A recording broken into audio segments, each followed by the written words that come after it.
इसीलिए मथुरा छोड़ करके, वृंदावन छोड़ करके समुद्र के बीच में आकर के बसे पड़े हुए हैं।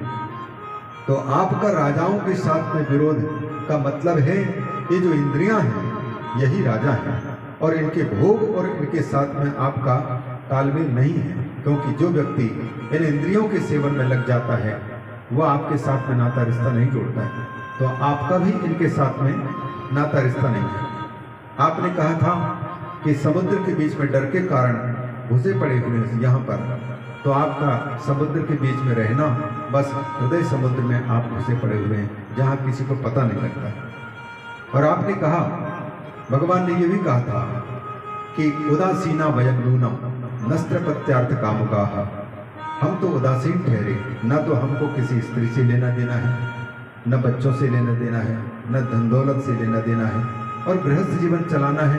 तो फिर जो पत्नियां होती हैं, बच्चों से प्रेम है, धन से मतलब है, और अर्थ के साथ साथ में और भी चीजों की आवश्यकता पड़ती है। तो उनकी इच्छा की पूर्ति तो वो कर सकता है जो स्वयं धन का कामी हो, पुत्र का चाहने वाला हो। तो पुत्र के चाहने वाला होगा तो फिर पुत्र को पालन पोषण करने वाली पत्नी के साथ में प्रेम होगा, और स्त्री कामी होगा, स्त्री को चाह वाले वो भी पूछताछ करेगा। लेकिन हम तो ठहरे उदासीन। इस प्रकार से भगवान ने कहा था। रुक्मिणी सारे प्रश्नों का उत्तर इतने सुंदर ढंग से व्याख्या करके सुनाए, और अंत में फिर भगवान श्री कृष्ण ने कहा कि बस रुक्मिणी, हम यही सुनना चाहती थी। एकमात्र पति को ही बार बार सिखाने के अवसर मिलता है, लेकिन कभी कभी पत्नी के मुख से भी बातें, उनको जब खुली छूट मिले तो उनके मुख से भी अच्छी बातें सुनने को मिले। जो बातें आप कह रही हैं, इन्हीं बातों को सुनने के लिए मैंने जानबूझ करके छेड़खानी। और इस प्रकार से सुखदेव जी कहते हैं, प्रत्येक पत्नी के साथ में इस प्रकार से कभी कभी उनको खुश करते और कभी कभी मजाक करते। तो सबको पता लग गया कि मजाक ही करते हैं, वो अंतर से रुष्ट नहीं होते। एक बार नारद जी को लगा कि इतना बड़ा परिवार, ये अकेले कृष्ण और 16,108 महलों में रहने वाली पत्नियां, सबके सब अलग अलग, और अगर एक दिन भी अगर किसी एक पत्नी के साथ में वहाँ पर रात बिताए या दिन बिताए, तब तो 16,108 दिन तो वैसे ही हो गए, और नंबर एक महल में जाने का बहुत विलंब से आएगा क्रम। तो वे जाकर के देखो जरा वो किस प्रकार से पालन पोषण करते हैं। तो द्वारिका में पहुंच गए। द्वारिका में पहुंचे, सबसे पहले रुक्मिणी के महल में गए। तो रुक्मिणी के महल में जैसे पहुंचे, भगवान कृष्ण ने नारद को देखा तो बड़े भव्य स्वागत करते हुए उनको पलंग में बिठाया और उनके कुशल छेद पूछते हुए कहा कि नारद जी, बहुत दिनों के बाद अचानक आपका यहाँ दर्शन हुआ है, हमारा सौभाग्य है। तब तक नारद जी को लगा कि यहाँ पर बैठे हुए, इसका मतलब है 16,107 महलों में वो नहीं होंगे। तो भगवान से बोले कि प्रभु, मेरी इच्छा है कि थोड़ी सी मैं अकेले थोड़ा घूम फिर लूँ। भगवान ने कहा कि तुम्हारी आपकी इच्छा है, घूम फिर लो। तो फिर सत्यभामा के महल में गए, जाम्बवती के महल में गए, अलग अलग महलों में, और भगवान वहाँ पर किसी महल में स्नान करने के लिए तैयारी करते हुए दिखाई दिए। किसी जगह पर भिखारियों को भोजन खिलाते हुए दिखाई दिए, और किसी जगह पर स्वयं नीचे बैठे हैं और किसी पंडित जी को ऊपर में बिठा करके भगवान की कथा सुन रहे हैं। कभी कभी किसी यात्रा में जाने की तैयारी कर रहे हैं, कभी कभी मंत्रियों के साथ मंत्रणा करते हुए मिल रहे हैं, कभी बच्चों के पालन पोषण करते हुए मिल रहे हैं। 16,108 महलों में से कई महलों में नारद जी गए, बोले कि ये कब आ जाता है यहाँ, जिस घर में देखो वहीं पर पहले से उपस्थित होता है।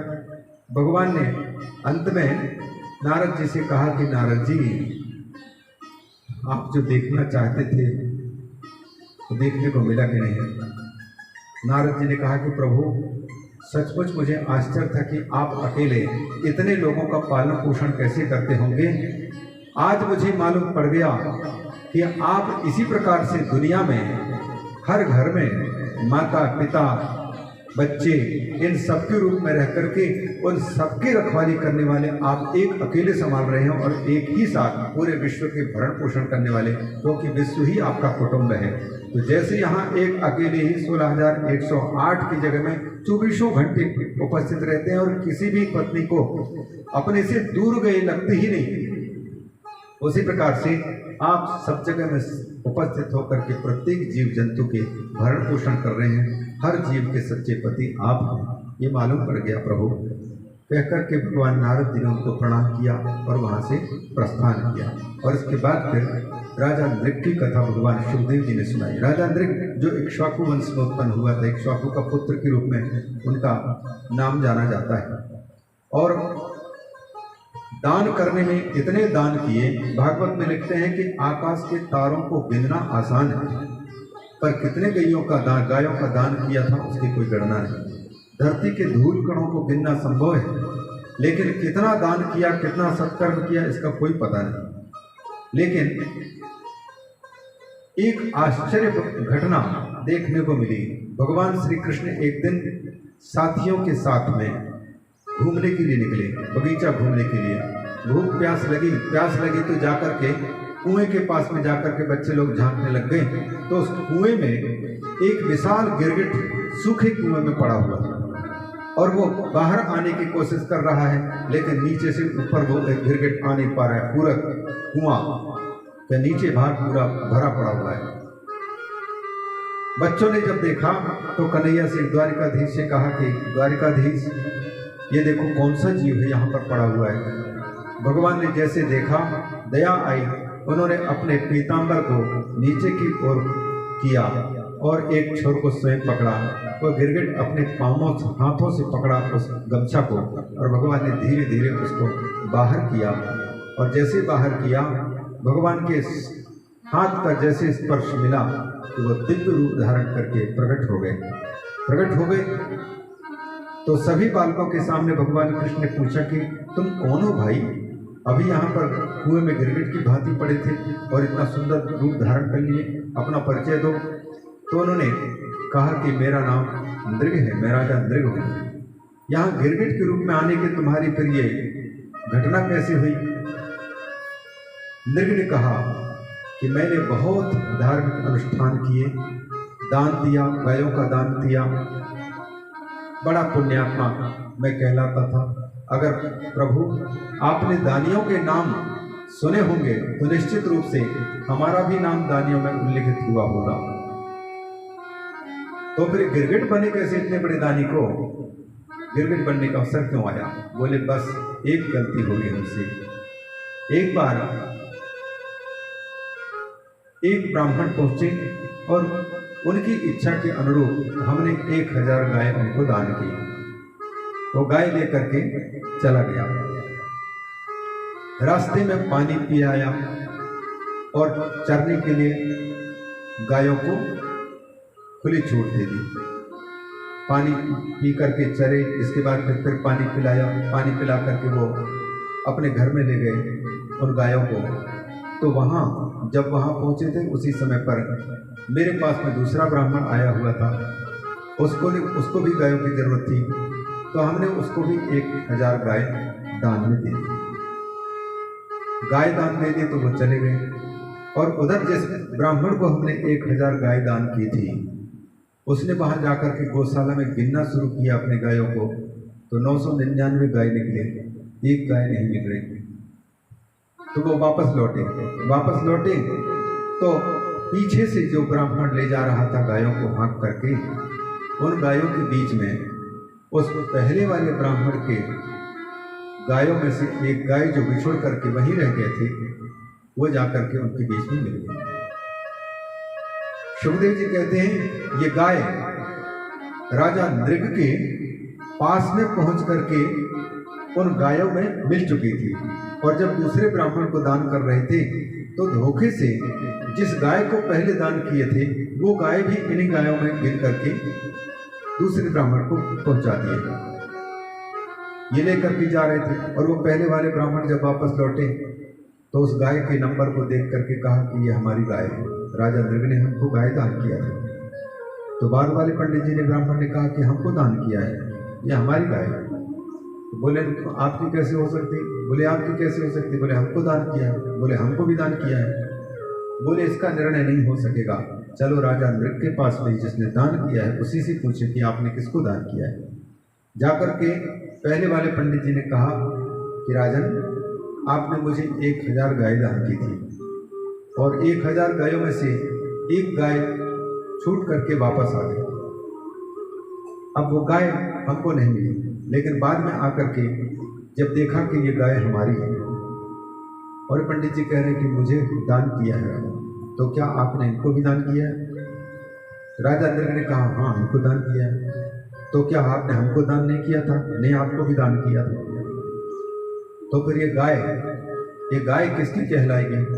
अब राजा नृग निर्णय नहीं कर पाए कि किसको कहलाएं। तो उन्होंने कहा कि ऐसा करते हैं ब्राह्मणों, ये झंझट छोड़ो, ये मेरी गाय, मैं इस गाय के बदले में और 1000 गाय जिसके पास में नहीं है गाय उसको दे देता हूँ। अब वो पहले वाले पंडित जी ने कहा कि हमको यही गाय चाहिए, हमें इसके बदले में लाखों गाय भी नहीं चाहिए। तो फिर बाद वाले पंडित जी से कहा कि अच्छा आप मान जाओ, इस गाय को उनको दे दो और उसके बदले में 1000 गाय आपको दे देता हूँ और ऊपर से। तो बाद वाले ब्राह्मण ने कहा कि नहीं, ये नहीं चलेगा, हमको जो दान किया उसी को ले जाएंगे। अब दोनों का निर्णय नहीं कर पा रहे थे। तब तक उन दोनों ब्राह्मणों ने देखा कि कभी तो पहले वाले पंडित जी के पक्ष में बोलते हैं, कभी बाद वाले पंडित जी के पक्ष में बोलते हैं। जैसे गिरगिट सिर हिलाता कभी इधर को कभी इधर को। तो गुस्से में आकर के उन ब्राह्मणों ने कहा कि राजा होकर के इतना देर लगाते हो निर्णय करने में, जाओ तुम निर्णय नहीं कर पा रहे हो, गिरगिट की तरह इधर भी सिर हिलाते हो, इधर भी हाँ कहते हो, गिरगिट ही हो जाओ। और उनके शाप से भगवान, मेरा शरीर जब छूटा तो मैं आकर के इसी यहाँ पर पहुँचा, और इसके पहले मुझे अपने सूक्ष्म शरीर को यमराज के यहाँ पर लेखा जोखा करने के लिए ले जाया गया। सूक्ष्म शरीर जब वहाँ पहुँचा और यमराज ने कहा, चित्रगुप्त से कहा कि चित्रगुप्त, इनके देखो कितने पाप है कितने पुण्य है। और चित्रगुप्त ने उनके फाइल खोल करके देखी तो उन्होंने कहा, राजन भगवान, इनके जीवन में बुराइयां नहीं के बराबर और अच्छाइयां 99% हैं। तो फिर बुराइयों की मात्रा कम है।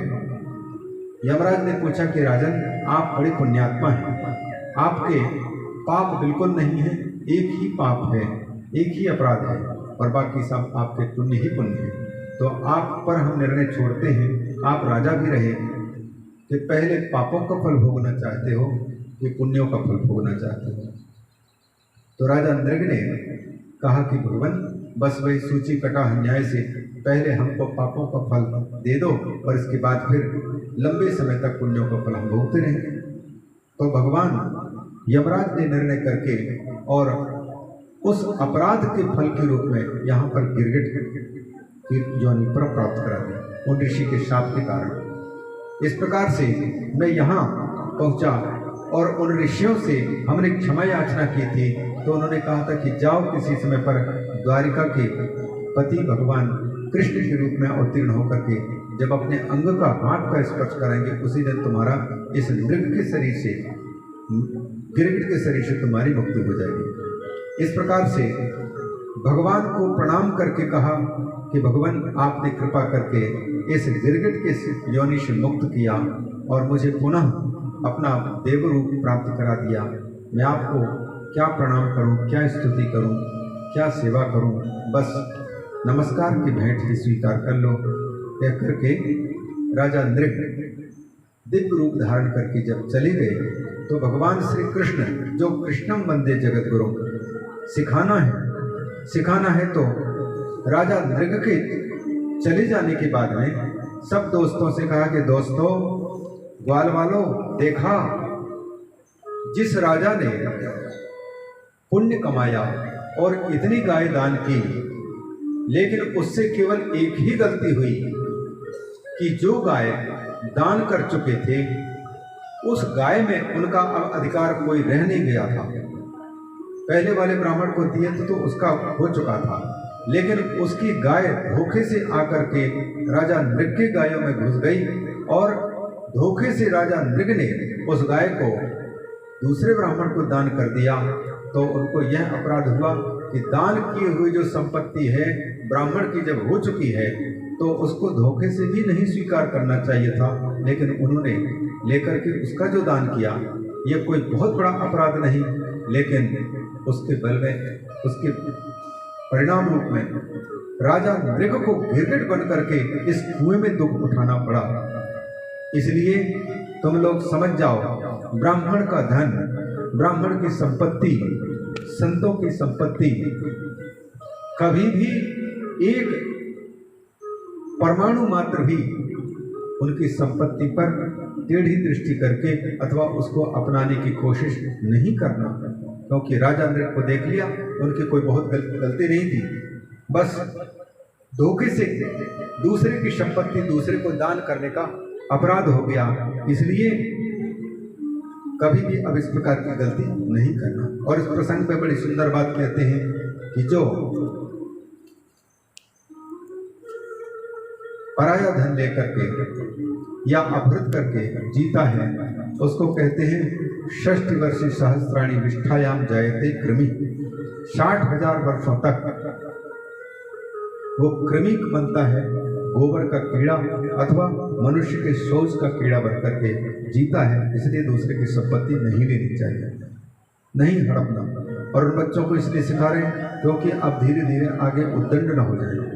तो कृष्ण जगत गुरु हैं, उनको इस बात को सिखाते हैं। इस प्रसंग के बाद में फिर भगवान शुभदेव जी ने 5 पांडवों के द्वारा किए हुए राजसूय यज्ञ की कथा सुनाई है, और बहुलास राजा की कथा तो बाद में है। और इसके साथ साथ में फिर राजसूय यज्ञ के समय पर देहली में जब भगवान थे उस समय शाल्व ने आक्रमण किया था द्वारिका में, तो प्रद्युम्न का शाल्व के साथ में युद्ध, फिर भगवान द्वारिका में पहुंच करके उनको परास्त किए। उनकी कथा विविध को बलदाऊ जी ने मारा, उसकी कथा और भी प्रसंग वसात कई कथाओं को सुनाते हुए श्रीमद् भागवत के 10वें स्कंद के 79वें, 80वें और 81वें इन 2 अध्यायों में सुदामा की कथा सुनाई। और ये भक्ति की पराकाष्ठा, भक्त वत्सलता की पराकाष्ठा और सुदामा के त्याग की पराकाष्ठा की कहानी है। और इस कथा के माध्यम से यह सीखने को मिलता है कि जो व्यक्ति भगवान पर पूर्ण विश्वास करके सारे कष्टों को झेलने को तैयार हो जाए, पर जिसने व्यवस्था दी है उस पर जरा भी ननु नचा न करना, अर्थात भगवान के दोष न देखना, सुदामा ने अपने जीवन में इसको अपनाया था। अयाचक व्रत को भगवान ने उनको जैसा गरीब बना के रखा, उस गरीबी के लिए उन्होंने किसी के सामने आंसू नहीं उठाए। लेकिन उनके परिवार में बच्चे हैं, पत्नी है, पत्नी ने उनको कहा कि नाथ, आप कहते थे कि उज्जैन में पढ़ते समय पर हमारे दोस्त थे कृष्ण और वो आज राजा बने हुए, उनके पास में जाओ, उनके पास से कुछ लाओ बच्चों के पालन पोषण के लिए। सुदामा कहते हैं कि देवी, मांगने के उद्देश्य से मैं नहीं जा सकता। भगवान ने हमको जैसे जिंदगी दी है, अगर हम किसी के सामने हाथ फैलाते हैं, मांगते हैं, तो फिर ये भगवान के लिए हम अपराधी बनते हैं। क्यों अपराधी बनते हैं? मांगना है तो उनसे मांगना चाहिए, अच्छी बात है, लेकिन मैंने बचपन से ही अयाचक व्रत स्वीकार किया, मैं किसी से कुछ मांगूंगा नहीं, इसलिए मैं मांगने के उद्देश्य से नहीं जा सकता। तो सुशीला ने कहा कि भले मत मांगना, उनके पास एक जाकर के दर्शन तो कराओ। भगवान के पास में जाकर के आप खड़े मात्र हो जाएं मंदिर में, ये सुनाने की, दुख दर्द सुनाने की आवश्यकता नहीं, वो सब हमारे अंतर की बात जानते हैं। भगवान को ये पता है कि कोई व्यक्ति बिना मतलब के मंदिर में आकर के हमारा दर्शन तो करेगा नहीं, कोई ना कोई मतलब तो है ही, तो उसके अंतर की बात सब जानते हैं। अतः सुशीला कहते हैं कि जाओ, केवल उनके सामने हो जाओ, दर्शन करके आ जाओ। तो सुशीला के कथन के अनुसार सुदामा जी द्वारका पहुंचते हैं। इनकी कथाएं आप लोग कई बार सुनते और सुनते रहेंगे, क्योंकि दो बहुत लंबी कथाएं हैं, तो उनको छोटा छोटा स्पर्श करके हम आगे बढ़ना चाहते हैं। निचोड़ मात्र कह करके सुदामा जी पहुँचे और वहाँ के सुंदर महलों को देख करके आश्चर्यचकित हो गए और दीनदयाल भगवान के धाम के बारे में पूछा। द्वारपालों ने बड़े प्रसन्नतापूर्वक भगवान के पास पहुंच करके और दीन सुदामा के नाम लिया और साथ ही साथ ये कहने लगे कि वो ब्राह्मण देवता आपका नाम ले रहे हैं, आपका धाम पूछते हैं। भगवान श्री कृष्ण बचपन के दोस्त सुदामा का नाम सुनते ही बिना जूते चप्पल पहने और दौड़ पड़े और भगवान ने उनको गले लगाया। आंखों में से आंसू आए, पानी परा तो हाथ छुओ नहीं, नैनन के जलसों पग धोए। उनको स्नान करा दिया और ले जा करके उनको रुक्मिणी के खाट पर विराजमान किया। जब रुक्मिणी के महल में उनके पलंग पर बिठा दिया तो धीरे धीरे परिवार के लोग आने लग गए और प्रणाम करवाने लग गए। पत्नियां आने लग गई और कहा, पंडित जी आप अपनी भाभी को आशीर्वाद दे दो तो सदा सुहागिन बनी रहो, सौभाग्यवती भव। फिर दूसरी आई, भगवान ने कहा कि ये भी आपकी भाभी है, इनको भी आशीर्वाद दो तो उनको जो सदा सौभाग्यवती भव। तीसरी आई, उसको भी बोले। धीरे धीरे सुदामा को लगा कि मेरे साथ में मजाक हो रहा है। जब वो पहली पत्नी आकर के प्रणाम की और उनको आशीर्वाद दिला दिए तो फिर ये दूसरी आई, तीसरी आई, उसको भी कहते हैं कि आपकी भाभी है, इसको आशीर्वाद दो।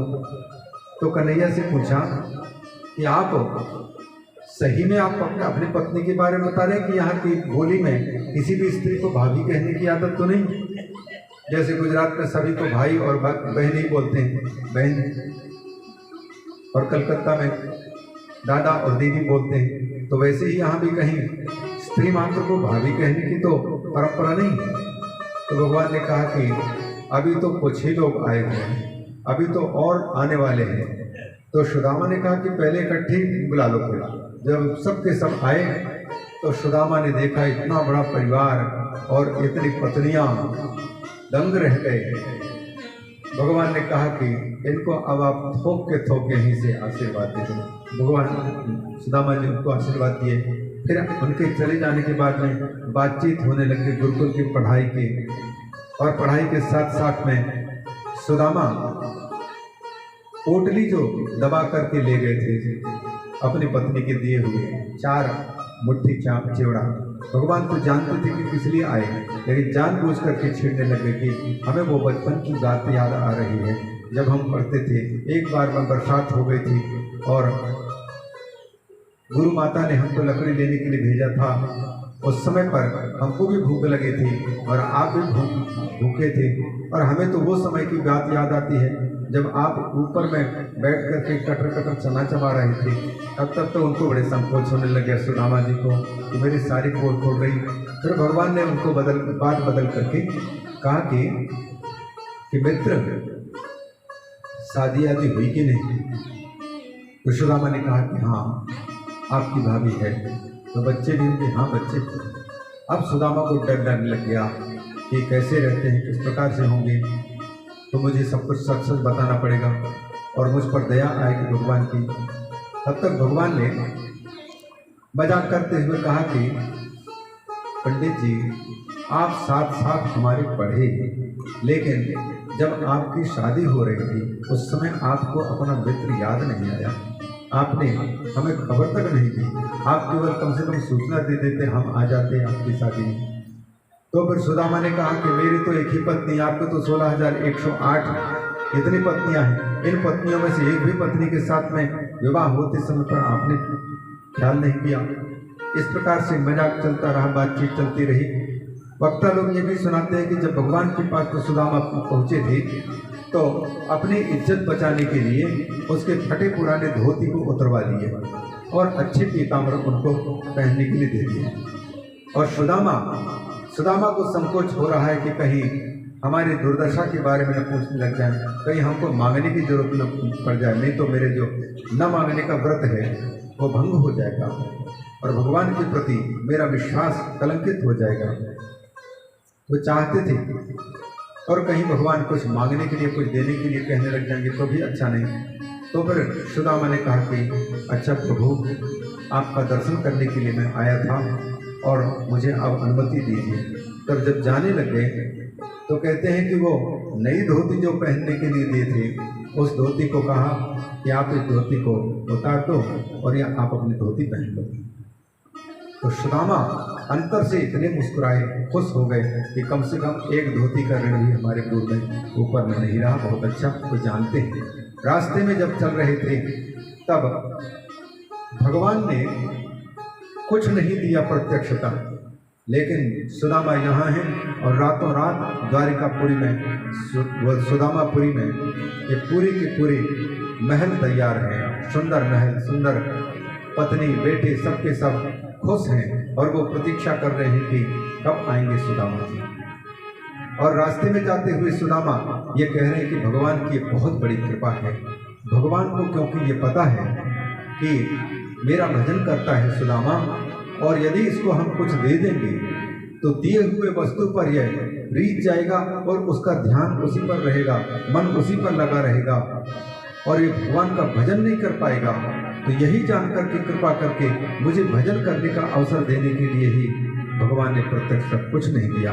भगवान, आपने मेरी लाज बचा ली। ऐसा कहते हुए जब सुदामापुरी में पहुंचे तो वहाँ का पूरा नगर बसा हुआ है।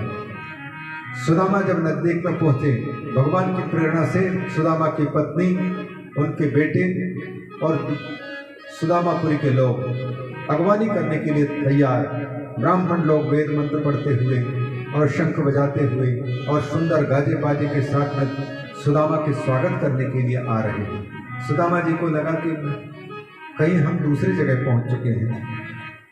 यह सोच करके कि ये मेरी सुदामापुरी नहीं, मैं भूल से यहाँ पहुँचा हूँ, तो जिस रास्ते से आ रहे थे उस रास्ता को बदल करके दूसरे रास्ते पर जाने लग गए। तो लोगों ने पुकारा, पंडित जी आप किधर जा रहे हैं? आप ठीक ठिकाने पर पहुंचे। विश्वास नहीं हो रहा था तो लोगों ने कहा, सुशीला से कहा कि पंडिताइन माता जी आप भी सुदामा को बताओ। जब सुशीला की आवाज़ सुनी, सुशीला ने कहा कि नाथ, हमने कहा था ना कि एक बार उनके पास में केवल जाओ, मांगने की आवश्यकता न पड़े। मांगना नहीं ठीक है, लेकिन उनके पास में जाओ, वो सब समझ जाएंगे। तो हमारी बात मान करके आप गए और आपकी कृपा से ये सब चमत्कार हो गया। इसीलिए सुशीला कहती है कभी कभी पत्नियों की भी बात पतियों को मान लेनी चाहिए, अगर सब समय नहीं तो आपने माना तो इतना सुंदर हो गया। जब उनकी मीठी बात सुने, बच्चों को देखा तो उनको विश्वास हो गया। सही महल में गए, सुखपूर्वक रहने लग गए। भगवान ने उस अयाचक व्रत को जीवन में अपनाने वाले निरपेक्ष सुदामा को जितने जीवन की आवश्यकता है, सामग्री की आवश्यकता है, वो सारे के सारे प्रबंध कर दिया। सुखपूर्वक रहने लग गए। एक दिन सुशीला अपने पति के साथ में बैठे बातचीत कर रहे थे। देखो जी, हमने कहा था, गलत नहीं कहा था। आप गए, देखो कितना सुंदर, बच्चे भी सुखी हैं, महल भी सुंदर है और खाने पीने की कोई संपत्ति की कमी नहीं है। अब हम आराम से रह रहे हैं, यही भगवान की सबसे बड़ी कृपा हो रही है। उस समय पंडित जी ने कहा कि पगली, जिसको तुम भगवान की कृपा समझती हो, ये कृपा नहीं है। कृपा तो तब थी जब उन्होंने हमको कुछ नहीं दिया था। जब कुछ नहीं दिया था तो उनके दिए हुए किसी भी संपत्ति के दुरुपयोग और सदुपयोग का प्रश्न ही नहीं उठता था। लेकिन अब वो इतने बड़े सुख सुविधा के साधन दे करके हमारी बुद्धि की परीक्षा लेने के लिए उनको अवसर मिल गया। तो देखना चाहेंगे कि मेरी दी हुई संपत्ति का, पुत्र का, पत्नी का, महल का, ये किस प्रकार से अभिमान घमंड पूर्वक उपयोग करते हैं, दुरुपयोग करते हैं कि सदुपयोग करते हैं। यह हमारी परीक्षा की घड़ी है और उनकी परीक्षा में पास होने के लिए फिर क्या किया जाए, सुशीला ने पूछा। तो सुदामा ने कहा, उनकी परीक्षा में पास होना है तो जिसने ये संपत्ति दी है, जिसने ये महल बनाया है, और जिसकी कृपा से हमें संतानों की प्राप्ति हुई है, और जिसकी कृपा से तुमको हम और हमको तुम प्राप्त हुई हो, इस मकान के मालिक उन्हीं को बना करके रख दें और हम उनकी आज्ञा लेकर के बस इस भाव से जीवन को जिए कि प्रभु आपकी कृपा से हम जी रहे हैं और आपके संपत्ति का उपयोग कर रहे हैं। सच्चे अर्थों में तो मालिक आप ही हैं। इसलिए उन्हीं को मालिक बना करके इस महल के मुख्य जगह पर उनको राजा की भांति बिठा दें, मालिक की भांति बिठा दें, और रोज उनके सवेरे उठते ही उनके चरणों में गिर करके उनसे अनुमति लेकर के सेवक की भांति हम काम करें, और शाम के समय पर उन्हीं को निवेदित करें कि प्रभु हमसे अगर कोई सेवा में भूल हुई हो तो उस भूल को क्षमा करना। कायेन वाचा मनसेन्द्रियेण वा बुद्ध्यात्मना वानुसृत स्वभावात् करोमि यत् यत् सकलम परस्मै नारायणायेति समर्पयामि। इस भावना से अगर हम जीवन यापन करते हैं तब उनकी परीक्षा में हम पास हो सकते हैं। नहीं तो वो देखना चाहते हैं कि देखो जब कुछ नहीं था उस समय पर दुखी, लेकिन दे करके अब हमारी बुद्धि की ये परीक्षा है। और ये बात प्रत्येक के साथ में घट रही है। पुत्र पत्नी, संसार के नाते रिश्ते, पद प्रतिष्ठा, सब कुछ दे करके भगवान ये देखना चाहते हैं कि इनको पाकर के ये ऊपर उठेगा कि नीचे की ओर लुढ़केगा। इसलिए इन सबके पाने पर गिरने से बचना हो तो जिसने दिया है उन्हीं को घर का मालिक बना करके मुख्य जगह में बिठा करके उनकी आज्ञा से सब कुछ काम करें। ये नहीं कि मकान में जगह कम है तो सीढ़ी के किनारे और सीढ़ी के नीचे पर छोटे से मंदिर बना दिया और वहाँ ठाकुर को किनारे रख दिया जहाँ जूते चप्पल रखने की जगह होना चाहिए। भगवान भी चालाकी समझते हैं, लेकिन चलो जो कुछ कर रहे हैं ठीक ही। तो भगवान को, ठाकुर को मुख्य केंद्र में रख करके और उनकी आज्ञा का पालन करते हुए शुभ आए चाहे दुख आए, आठम जथा लाभ संतोषा, सपने हो नहीं देखी परदोषा। इस प्रकार से भगवान की भक्त वत्सलता यहाँ यह प्रकट होती है कि जो भगवान का भजन करते हैं उनको मांगने की इच्छा को भी नहीं देते हैं और भगवान उनकी सारी आवश्यकता की पूर्ति स्वयं करते हैं। और भक्त भी भगवान की परीक्षा में फेल नहीं होता है। जैसे भगवान है वैसे ही अपने आदर्श गृहस्थ जीवन जी करके सबको शिक्षा देते। तो यह भक्ति की भी पराकाष्ठा है और भक्त वत्सलता की भी पराकाष्ठा है। इस भक्ति पूर्ण कथा को सुनने के बाद में परीक्षित के प्रश्न के अनुसार भगवान शिवदेव जी ने द्वारिका के लोगों के कुरुक्षेत्र में सूर्य ग्रहण के अवसर पर मिलन का वर्णन किया है, यज्ञ का वर्णन किया है, वसुदेव का समस्त ऋषियों के साथ में मिलन और इन्हीं के साथ साथ में बहुलासुर राजा की कथा और एक शुद्धदेव नाम के पंडित की कथा जो कि मिथिला में रहते थे। दोनों के दोनों भक्त थे। बलदाऊ भैया जो मिथिला देख करके आए हुए थे उनकी प्रशंसा सुनाते थे। उनकी अतिशय भक्ति, बहुलासुर राजा की भक्ति और शुद्धदेव की भक्ति पर प्रसन्न होकर के भगवान ने एक बार मिथिला जाने की इच्छा की। तो उनके साथ में अनेक ऋषि महर्षि, शुद्धदेव जी कहते हैं मैं भी उनके साथ में था। और मिथिला में जब पहुंचे तो राजा बहुलासुर पूरे सम्मान के साथ में, राजकीय सम्मान के साथ में उनके पास उपस्थित हुए और शुद्धदेव पंडित जी भी उपस्थित हुए। दोनों ने एक साथ चरणों में गिर करके एक साथ कहा, बहुलासुर महाराज ने कहा कि आप हमारे महल में पधार करके हमारी सेवा स्वीकार कीजिए। और एक और पंडित जी ने कहा कि हमारी कुटिया में पधार करके गरीब की सेवा स्वीकार कीजिए। अब दोनों एक साथ में पुकार रहे अपने महल में और एक कुटिया में ले जाने के बाद भगवान ने विचार किया, यदि मैं कुटिया में जाता हूँ तो राजा को लगेगा कि मेरे जीवन में भगवान के प्रति कोई भावना नहीं है, भक्ति नहीं है, इसलिए मुझे मेरा तिरस्कार कर रहे हैं। और अगर राजमहल में जाता हूँ, शुद्धदेव पंडित के यहाँ नहीं जाता हूँ, तो पंडित जी को लगेगा कि गरीबों के यहाँ पर भगवान भी नहीं आते, गरीबों को उपेक्षित करते हैं, वो तो बड़े बड़े लोगों के भगवान हैं। इसलिए भगवान ने वहाँ पर बिल्कुल जितने ऋषि थे और साथ में थे उतने ही रूप धारण करके एक जगह में सुखदेव पंडित जी के घर में भी और बहुलास राजा के घर में भी पहुंची और राजा ने भी उनका भव्य स्वागत किया, सत्कार किया, पूजा की। और सुखदेव पंडित जी ने उनके बारे में तो सुखदेव वर्णन करते हैं, जैसे वहां पर पहुंचे संत लोग और भगवान तो अपने दुपट्टा घुमा घुमा करके नाचने लग गए और आए हुओं को यहाँ बैठो ये कहना भी भूल गए। और भगवान देखते रहे। सारे संत इस अत्यंत भक्ति में उन्मत्त सुखदेव को देख करके और अपने आप को धन्य मानने लगे। देखो कितनी प्रसन्नता है। इस प्रकार से सुखदेव जी भगवान की भक्ति को और भगवान की भक्तों के प्रति भक्ति को दिखाते हुए कहते हैं, भगवान भक्त भक्तिमान।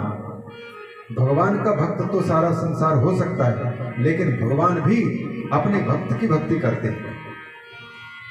इसको सुनाने के बाद में फिर ये वेद स्तुति 87वें अध्याय में, जिसमें कि लगभग 28 श्लोकों में वेदों के द्वारा भगवान की हुई स्तुति है।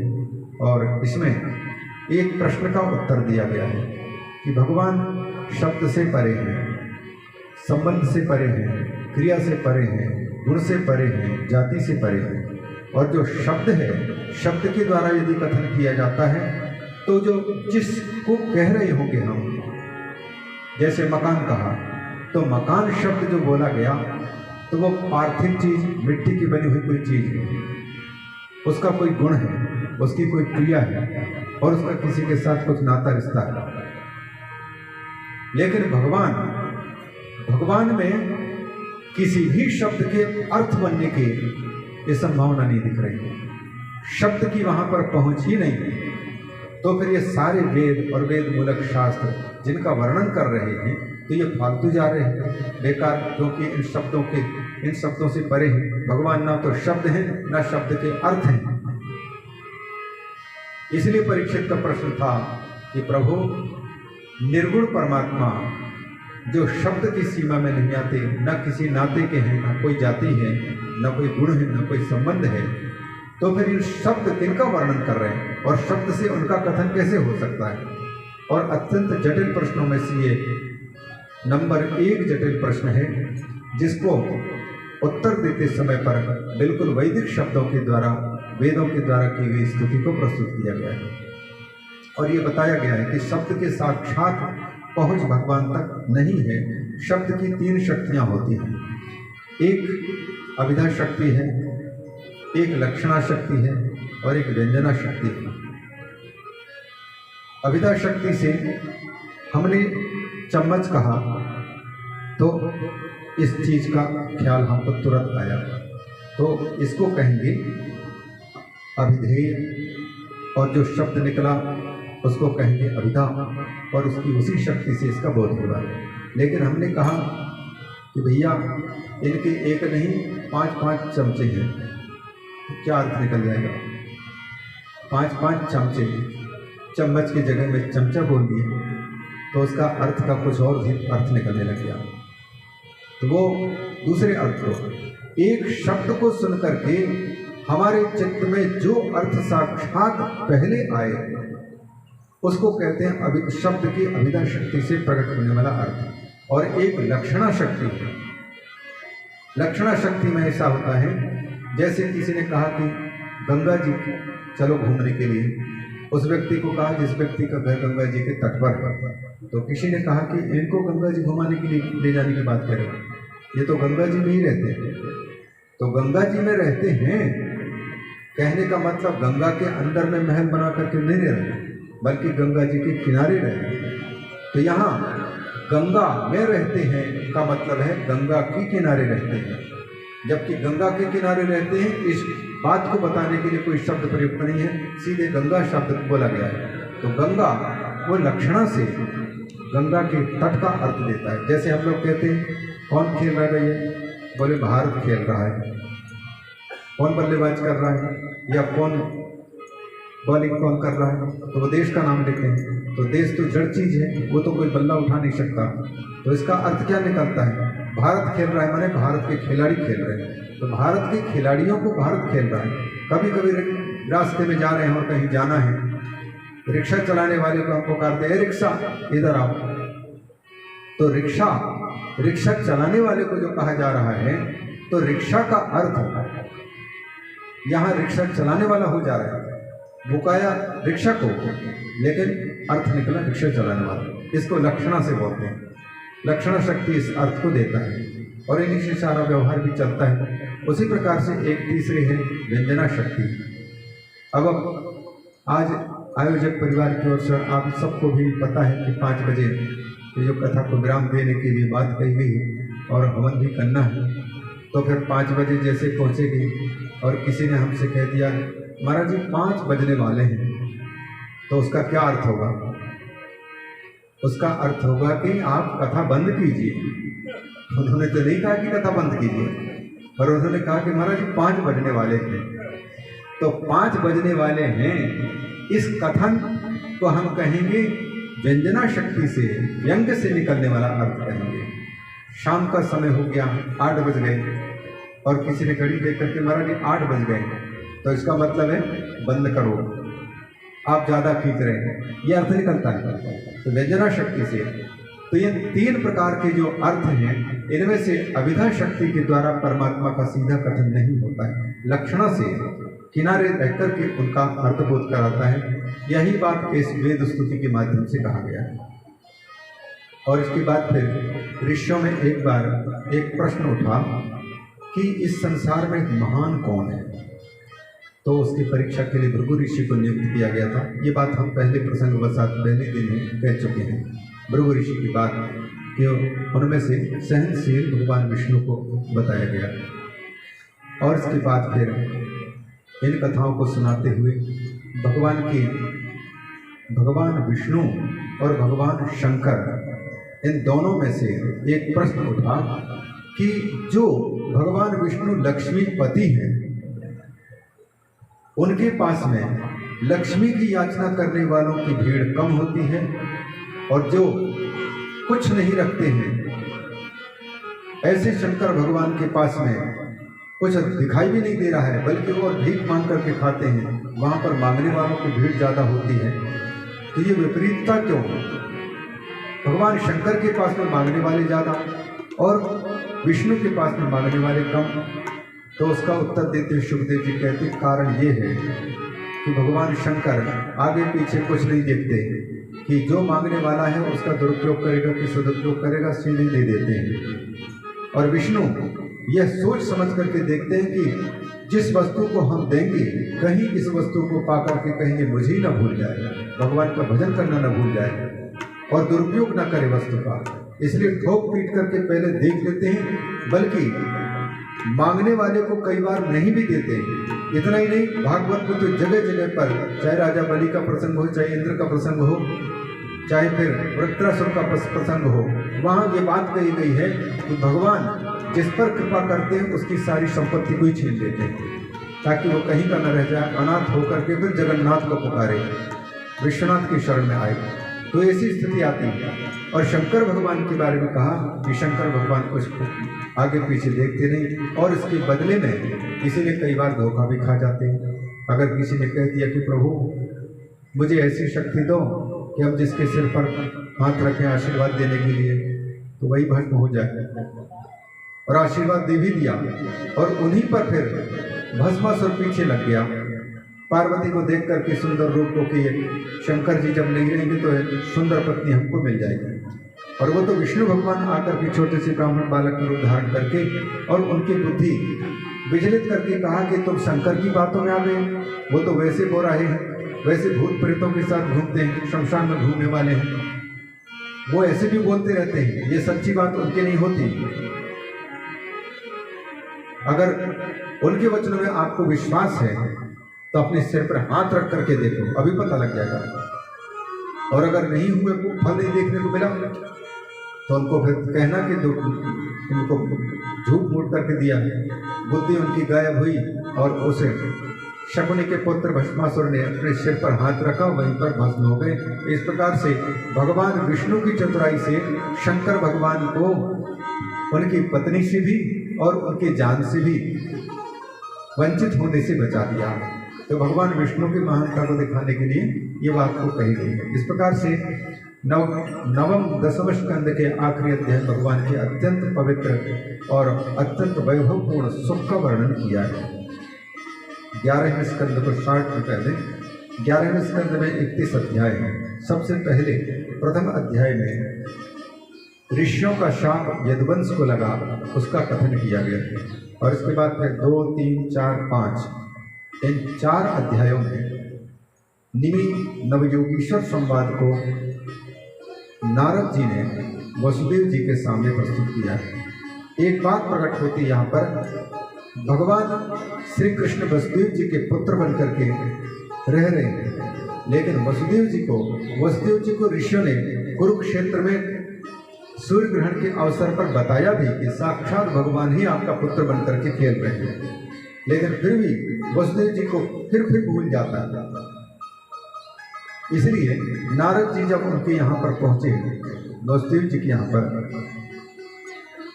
तो वसुदेव जी ने पूछा, ऋषिवर आप लोग तो संत हैं, मुक्त ही हैं, लेकिन हम संसार में रचे पचे लोग, इस संसार में हमारा कल्याण कैसे होगा, हम कैसे मुक्त हो पाएंगे। तो नारद जी को मुस्कुराहट आई और उन्होंने कहा कि वसुदेव जी, आप इस प्रसंग में एक बात सुना, आपको इसकी चिंता करने की आवश्यकता नहीं, आप साक्षात मुक्त ही हैं। देवकी और वसुदेव आपका पुत्र बनकर के भगवान श्री कृष्ण बनकर के खेल रहे हैं, आपको मुक्ति की या ये हमारा कल्याण कैसे होगा, इस कल्याण की चिंता करने की आवश्यकता ही नहीं। और इन बातों को कहकर के निमि नवयोगीश्वर संवाद को सुनाया है। और पूरी कथा कहने के बाद में नवयोगीश्वरों के मुख से राजा निमि को जो उत्तर दिया गया है, भागवत धर्म भक्तों के लक्षण, माया की पहचान, माया से छूटने के उपाय, कर्म का स्वरूप, कर्म बंधन से मुक्ति का उपाय, भगवान के भिन्न भिन्न युगों में किन किन रूपों में अवतार होता है, इन सब बातों का और क्रिया योग का वर्णन किया है। और फिर इस कथानक को सुनाने के बाद में राजा निमि जैसे सुखी हुए और मुक्त हुए, उसी प्रकार से वसुदेव जी भी नारद जी के मुख से निमि नवयोगीश्वर संवाद को सुनकर के भगवान की भक्ति और भगवान की पहचान उनको हुई। यह बात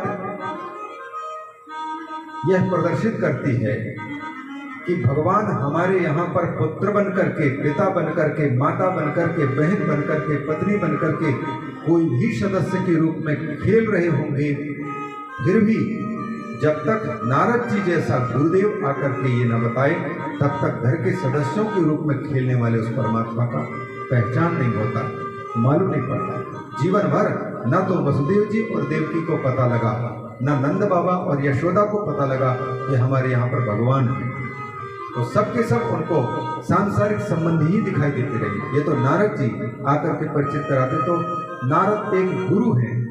उसी प्रकार से हमारे अंतर में भी बैठे हुए भगवान स्वयं परमात्मा रूप होते हुए भी, या घर के सदस्यों के रूप में एक अकेला वही, कोई पुत्र बनकर के, कोई बेटी बनकर के, कोई बहू बनकर के, पत्नी बनकर के, एक अकेला खेल रहा है। लेकिन इस चीज से हम नहीं समझने के कारण एक दूसरे से लड़ते झगड़ते या एक दूसरे से ये आभासी सुख को प्राप्त करते रहते हैं। 6वें अध्याय में फिर देवताओं ने आकर के भगवान से प्रार्थना की है कि प्रभु, आप धर्म की संस्थापना के लिए अवतीर्ण हुए थे, धर्म की रक्षा भी हो गई, धर्म की स्थापना भी हो गई, अब आप अपने लोक को पधार करके देवताओं को भी प्रसन्न कीजिए। तो भगवान ने उनको यह कहकर के विदा किया कि देवताओं, बस मैं लीला संवरण करके जल्दी ही स्वधाम में पहुंचने वाला हूँ, बस अपने ही घर में दीपक तले अंधेरा, मेरे ही वंश के लोग आगे चल करके और बिगड़ जाएंगे, अतः उनको पहले उद्धार कर लो। तो वही ऋषियों के शाप दिला करके और ऋषियों के मुख से निकलने वाले वाक शब्द होता है, संसार को ये बताते हुए ऋषियों को महत्ता देने के लिए उनके द्वारा शाप लगवाना, फिर उनको ये प्रभास क्षेत्र में आपस में लड़ कर करके मरने की बात बताना, ये संकेत किए हैं। तो 6वें में वो संकेत किए और देवता लोग चले गए। इसके बाद फिर द्वारिका वासियों को इकट्ठे करके भगवान ने उनसे कहा कि देखो, आजकल बहुत उत्पात हो रहे हैं द्वारिका में, और ये बहुत जल्दी ही द्वारिका को समुद्र डुबा देगा, इसलिए यहाँ से हमको सुरक्षित जगह में चला जाना चाहिए, नहीं तो 7वें दिन द्वारिका डूब जाएगा। इसी समय पर उद्धव जी उपस्थित हो गए और वो जानते थे उद्धव जी, उन्होंने कहा कि प्रभु, हमें पता लग गया आप इस धरती को छोड़ करके जाना चाहते हैं। हम निवेदन करना चाहते हैं कि जिस धरती की आपने रक्षा की है, धर्म की रक्षा की है, ये फिर से कहीं नष्ट न हो जाए, अतः इस धरती को और धर्म को छोड़ करके मत जाइए। तो भगवान ने उनको कहा कि उद्धव, मेरे द्वारा संस्थापित धर्म और धरती, इन दोनों की रक्षा के लिए मैं उपाय कर रहा हूँ। मैं तुमको यहाँ छोड़ जाता हूँ, बाकी को सबको ले जाता हूँ, और तुमको छोड़ता हूँ तो जिस प्रकार से धर्म और धरती की रक्षा हो सकती है वो सारी बात बता देता हूँ। तो भगवान ने संपूर्ण भागवत का निचोड़ भिन्न भिन्न उपदेशों के माध्यम से उद्धव जी को सुनाया है, और धर्म की बात थी और धरती की रक्षा की बात, साथ ही साथ पूरे उपदेशों में यही सारांश निकला है कि तुम्हारे रहने से, ये भागवत के रहने से भगवान ने जो कार्य किया है वो सारा का कार्य मान धर्म की रक्षा होती रहेगी, भक्ति का प्रचार प्रसार होता रहेगा, ज्ञान भी लुप्त नहीं होगा, वैराग्य भी बचा रहेगा, अच्छाइयाँ बची रहेंगी। तो मेरे जाने के बाद में मेरा नाम भागवत ही उसका काम करता रहेगा। सबसे पहले भगवान ने बिल्कुल अनासक्त जीवन जीना चाहिए, यह बात बताने के लिए अपने पूर्वज महाराज यदु और उनके साथ में हुए दत्तात्रेय के संवाद को 7वें, 8वें, 9वें इन 3 अध्यायों में सुनाया। 24 गुरुओं की कथा सुनाई है। जो 24 गुरु हैं दत्तात्रेय के, वो विरक्त परमहंस के मार्ग पर चलने वाले लोगों के लिए अत्यंत उपयोगी है, जिनमें पृथ्वी एक गुरु है। इससे सीखने को मिलती है सहनशीलता। इस धरती में अच्छे लोग भी हैं, बुरे लोग भी हैं, लेकिन बुरे लोगों को ये धरती मार नहीं डालती, इस सबको जिलाती है और सहन कर रही सब कुछ, इसलिए ये पृथ्वी सहनशीलता की शिक्षा देती है। उसी प्रकार से आकाश है, व्यापक है, वो अपने पेट में सबको लेने का सामर्थ्य रखता है, किसी को निषेध नहीं करता। उसी प्रकार से व्यक्ति को चाहिए कि चाहे कोई अनुकूल हो प्रतिकूल हो, सबको भी पचाने का सामर्थ्य रखे। आकाश से शिक्षा सदा अनाशक्त रहने की। उसी प्रकार से वायु अंदर भी चलता है पंच प्राणों के रूप में, और बाहर भी महावायु के रूप में है। ये वायु अच्छी जगह में भी जाता है और बुरी जगह में जाता है। गंदे जगह में जाकर के बदबू का पता लगा देते हैं हवा, और खुशबू की जगह में जाकर के खुशबू का एहसास करा देती है। लेकिन ना तो खुशबू के साथ चिपकती है, ना बदबू के साथ चिपकती है। वो पवन कहलाता है, माने पवित्र करने वाला हमेशा। उसी प्रकार से व्यक्ति को चाहिए अच्छे लोगों के बीच में भी जाए, चाहे बुरे लोगों के बीच जाए, लेकिन किसी की अच्छाई और बुराई को अपने पास में ना आने दे। बस भगवान के लीला समझ करके अनाशक्त भाव से जिए। उसी प्रकार से अग्नि की शिक्षा, अग्नि वो दुराधर्ष है जिसको कोई लांग नहीं सकता। अतः मनुष्य को भी अपने चरित्र के बल पर, गुणों के बल पर, तपस्या के बल पर इतना प्रभावी बने, तेजस्वी बने कि हमें कोई दबोच नहीं पाए। उसी प्रकार से जल है, निर्मल बहता है, स्वच्छ है, प्रकृतितः निर्मल है, स्वच्छ है, मीठा है। संगति पाकर के वो मलिन होता है। तो हम सबको भी जल की भांति निर्मल रहना चाहिए। ये ऊपर ऊपर की बातें हैं। उसी प्रकार से भौरे से भी सीखने को मिलता है। और पांच जो शब्द, स्पर्श, रूप, रस, गंध, इन पांचों को ग्रहण करने वाले 5 जीवों से भी 5 शिक्षाएं मिलती हैं। पहले शब्द है। शब्द कान से सुनकर के हमको अच्छा लगता है और बुरा भी लगता है, लेकिन अच्छा लगने वाला शब्द और बुरा लगने वाला शब्द हमको परिणाम में कहाँ ले जाएगा, इसकी हमको पहचान नहीं है। शब्द का प्रेमी छोटा बच्चा भी होता है, संगीत का प्रेमी। और सबसे अधिक उदाहरण के रूप में रखा है मृग को।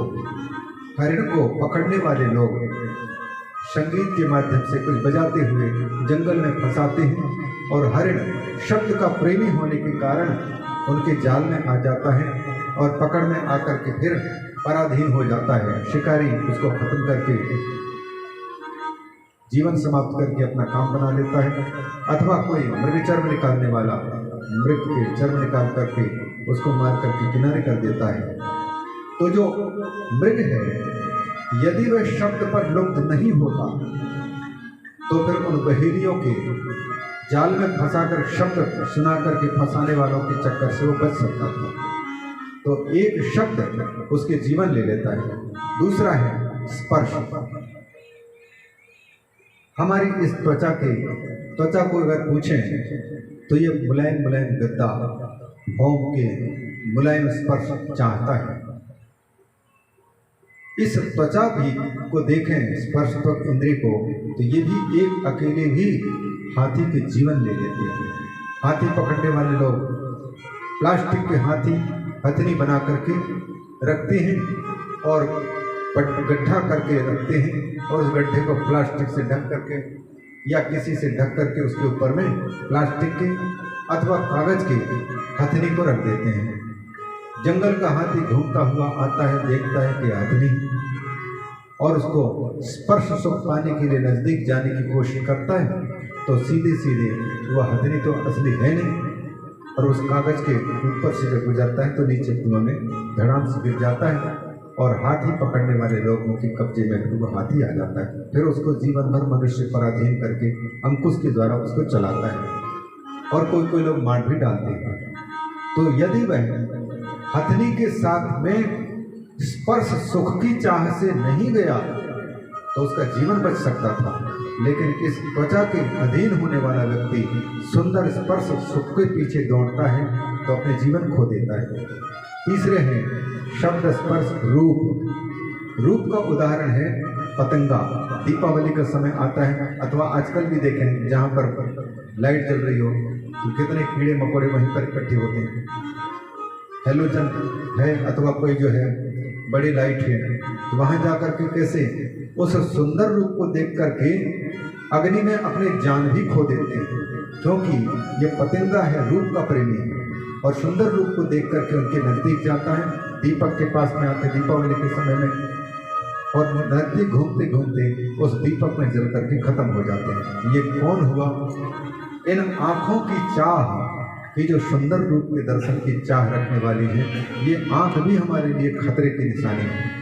अगर इन पर कोई आसक्त हुआ, मैंने रूप पर मुग्ध हुआ, तो जैसे पतंगा की जिंदगी समाप्त हो जाती है उसी प्रकार से किसी की भी जिंदगी समाप्त हो सकती है। चौथा है जल। जल तत्व है रस के रूप में। रस 6 है। मधुर माने मीठा, अम्ल खट्टा, मधुर अम्ल नमकीन, कषाय तीखा, 6 प्रकार के षड्रस होते हैं। इन 6 रसों को रसना चखती है। ये रसना इंद्रिय भी व्यक्ति की मौत का कारण बन सकती है। उदाहरण दिया मछली का। मछली जल के अंदर घूमती है और जैसे ही कोई बंसी वाला व्यक्ति, मछली पकड़ने वाला, बंसी में केंचुओं को फंसा करके और जल में डाला तो मछली ये नहीं देखती है, जीभ के स्वाद में लट्टू हो करके फट से वो बंसी को, केंचुओं को पकड़ती है और उसके मुख में जाकर के बंसी उल्टा फंस जाती है। आखिर में मछुआरा जो मछली फंसाने वाला है, बंसी वाला है, उसके बाद में बाहर ला करके जिंदगी को उसकी खत्म कर देता है। उसकी जिंदगी गई। जीव को कंट्रोल न करने वाले व्यक्ति की मछली की हालत होती है। आज हमारी जितनी बीमारियां हैं शारीरिक, वो केवल ये रसना इंद्रिय के अधीन होने के कारण नाना प्रकार की बीमारियां। इसलिए कहा जाता है जितम सर्वम जिते रसे। जिसने अगर रस को जीत लिया, जीव को बस में कर लिया, तो सब कुछ जीत लिया। और इस रसना इंद्रिय का और उपस्थ इंद्रिय का घना संबंध है। जिसकी जितनी चटोरी होगी, जितने ही अनियंत्रित रसना होगी, उसकी जननेन्द्रिय भी उतनी ही अनियंत्रित होगी। ये बात शास्त्र प्रदर्शित करते हैं, क्योंकि चंचलता वहाँ से खान पान जो खाते पीते हैं उसका असर रस शरीर को पकड़ता है और उस रस का प्रभाव शरीर पर होता है, नाना प्रकार की भावनाएं उत्पन्न होती हैं। तो इस रसना इंद्रिय को बस में न रखने के कारण रस के लालची मछली की जिंदगी खत्म हो जाती है। और एक आए फिर गंध का लोभी, शब्द स्पर्श रूप रस गंध है। गंध एक विषय है, जैसे ये शब्द विषय है, जिंदगी ले लेता है अकेला, उसी प्रकार से गंध भी है। गंध को भी, गंध का प्रेमी भौरे का उदाहरण दिया। एक जगह में शाम का वक्त हो रहा था, तालाब में कमल खिले हुए थे। भौरा आकर के मंडराता हुआ तालाब के पास में आया और उस कमल के फूल में बैठा, उसका पराग लेने लग गया, रस लेने लग गया। तब तक देखते देखते सूर्य अस्ताचल पे चला गया और कमल की पंखुड़ियां सूर्यास्त होते ही बंद कर दी। जो भौरा सूखे लकड़ी में छेद करके अपना घर बना सकता है, क्या वो कमल की पंखुड़ी को छेद करके बाहर नहीं निकल सकता? लेकिन उस मुलायम पंखुड़ी को भी फाड़ करके बाहर न निकल करके वो अंदर ही बैठा बैठा सोचता है कि मैं ढक चुका हूँ, रात्रि हो चुकी है, ये रात बीतेगी, सुहाना सवेरा होगा, सूर्य उदित होगा और सूर्य का प्रकाश फिर इस कमल के फूल पर पड़ेगा तो ये खिलेगा, तब मैं यहाँ से अपने घर को जाऊंगा, अभी यहाँ रहूँ। रात्रि गमिष्यति भविष्यति सुप्रभातम, रात बीतेगी, सुनहरा सवेरा होगा। भास्वान उदेष्यति भशिष्यति पंकजश्री, सूर्य का उदय होगा, कमल खिल उठेगा। इस प्रकार से विचार कर रहा है।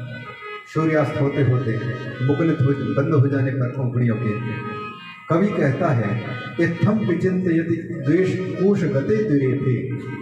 सोच ही रहा था वो पंखुड़ी के अंदर बंद, तब तक जंगल से हाथियों का झुंड आया पानी पीने के लिए और कमल के फूल को अपने सूंड में पकड़ा और उस भौरे के समेत मुख के अंदर ले लिया। इत्थम विचिंतयति कोश गते दुरे थे, हा हंत हंत नलिनी गजब उच्चहार, उस नलिनी को, कमलनी के फूल को मुख में ले लिया। यह हम लोगों की कहानी है। हम लोग बस इस के अंदर में फंस करके सोचते हैं कि कभी न कभी वैराग्य होगा, मन तृप्त होगा, इसके बाद फिर फुर्सत में फिर अपने आगे के जीवन के बारे में सोचेंगे। और ये बंद बंद पड़े सोच ही रहे हैं, तब तक काल रूपी हाथी आता है अचानक और कमल को लेकर के मुख में ले लेता है।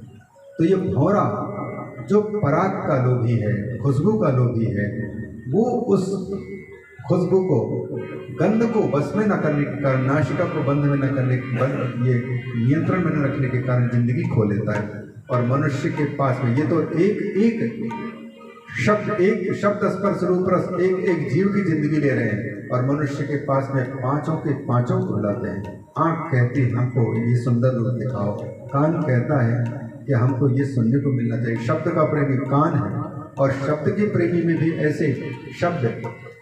संगीत के बारे में ऋषि संगीत को फंसा करके और शांता के साथ में विवाह कराया गया था राजा रोमपाद के यहाँ। राजा रोमपाद के यहाँ के वक्त एक तो ये शांता है, कौन थे? शांता ही से श्रृंगी ऋषि के साथ में शादी करानी थी उस कन्या के मांग के अनुसार।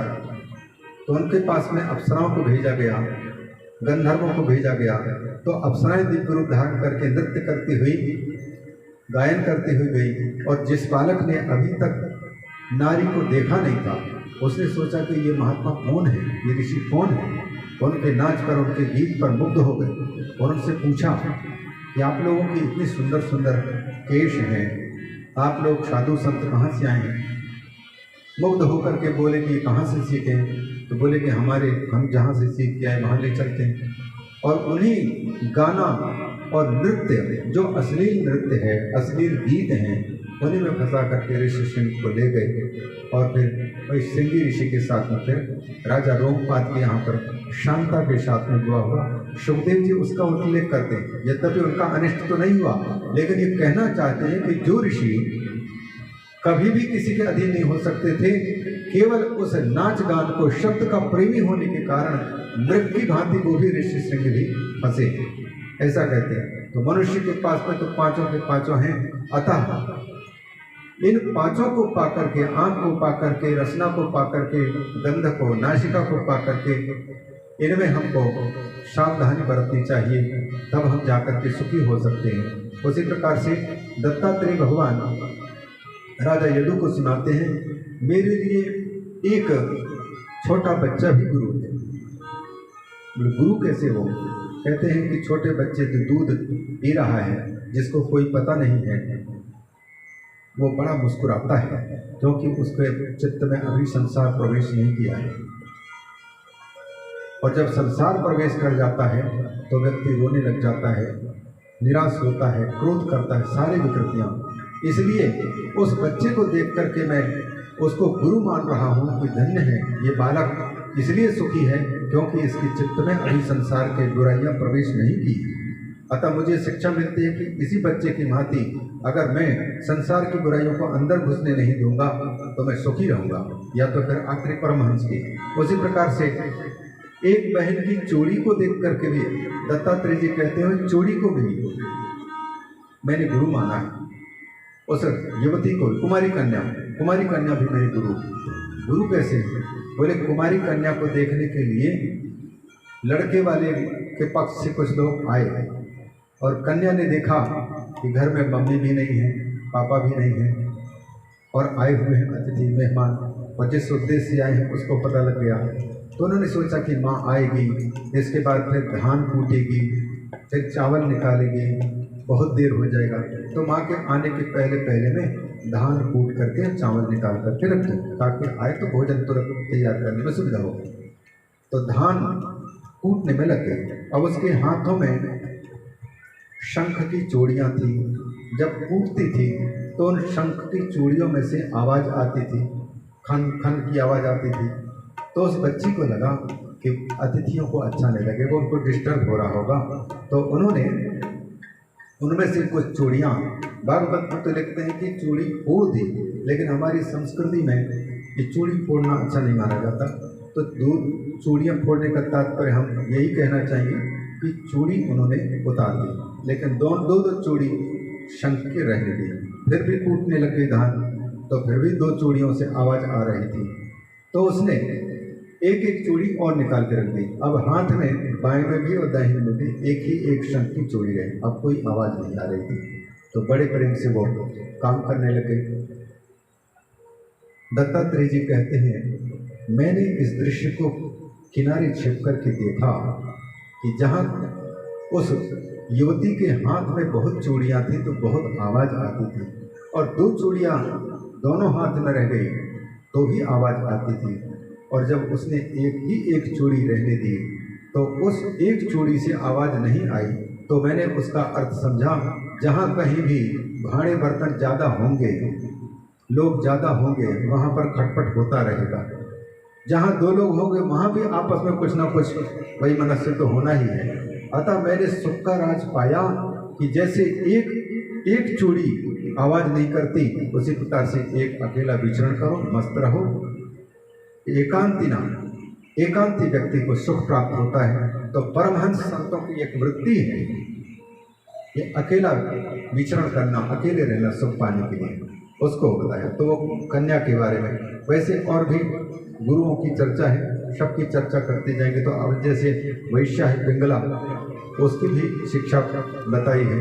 और इसके बाद फिर 10वें अध्याय में भगवान सुखदेव जी ने भगवान श्री कृष्ण और उद्धव के संवाद के माध्यम से इस लोक में सत्संग की महिमा को बताया है, सत्संग का क्या महत्व है। फिर यहाँ के भोगों की असारता और परलोक के भोगों की, जितने लोगों के भोग हैं, सुख हैं, उनमें कुछ नहीं रखा है।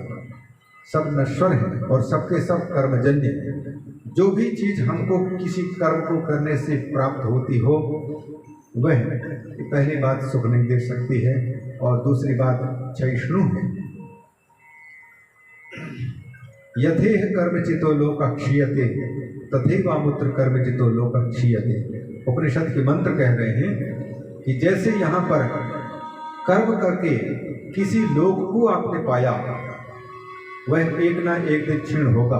मान लो अच्छा काम किया, समाज का सेवा कर रहा है तो समाज की सेवा के बल पर उसको कोई प्रधानमंत्री बना दिया, मुख्यमंत्री बना दिया, लेकिन कर्म करके आपने पाया है। कर्म से प्राप्त जो पद है वो टेम्परेरी है, वो निकल जाएगा, छूट जाएगा।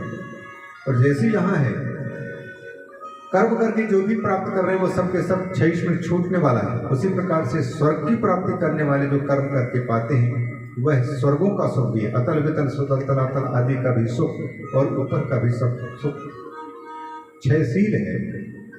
अतः ये सारे भोगों को यह बता करके कि इन भोगों में कुछ नहीं रखा है, बल्कि इस जीवन को पा करके योग करके और शाश्वत वस्तु को या तो भगवान को या तो फिर मुक्ति को पाने की प्रयास करना चाहिए, ये बताया। और 13वें अध्याय में फिर भगवान श्री कृष्ण ने उद्धव को बताते हुए हंसोपाख्यान का वर्णन किया है। इसको भी हम प्रसंगवशात पहले संकेत कर चुके थे। 14वें अध्याय में फिर गुण धर्म, रजोगुण, तमोगुण और सत्वगुण, इनके बढ़ने पर, इनके घटने पर, इनकी वृत्तियाँ क्या क्या हैं, क्रोध, लोभ, मोह, मद, मात्सर्य ये कब बढ़ते हैं, क्यों बढ़ते हैं, और बढ़े स्थिति में अगर शरीर छूट जाए तो क्या गति होती है, उसका वर्णन किया है। इसके बाद फिर 15वें अध्याय में भगवान की दिव्य विभूतियों का वर्णन, 16वें में सिद्धियों का वर्णन, इस सिद्धियों का वर्णन पहले, विभूतियों का वर्णन बाद में। और फिर उद्धव जी के नाना प्रश्न, मुक्ति का स्वरूप क्या है, संग किसको कहते हैं, दान किसको कहते हैं, गुण किसको कहते हैं और दोष किसको कहते हैं, इन प्रश्नों का शम दम आदि का उत्तर दिया है। इनके साथ साथ में तितिक्षु नाम के ब्राह्मण की कथा को सुना करके, और तितिक्षा हमारे जीवन में है तो भगवान की प्राप्ति होती है और सुख की प्राप्ति होती है, यह उपदेश दिया 23वें अध्याय में।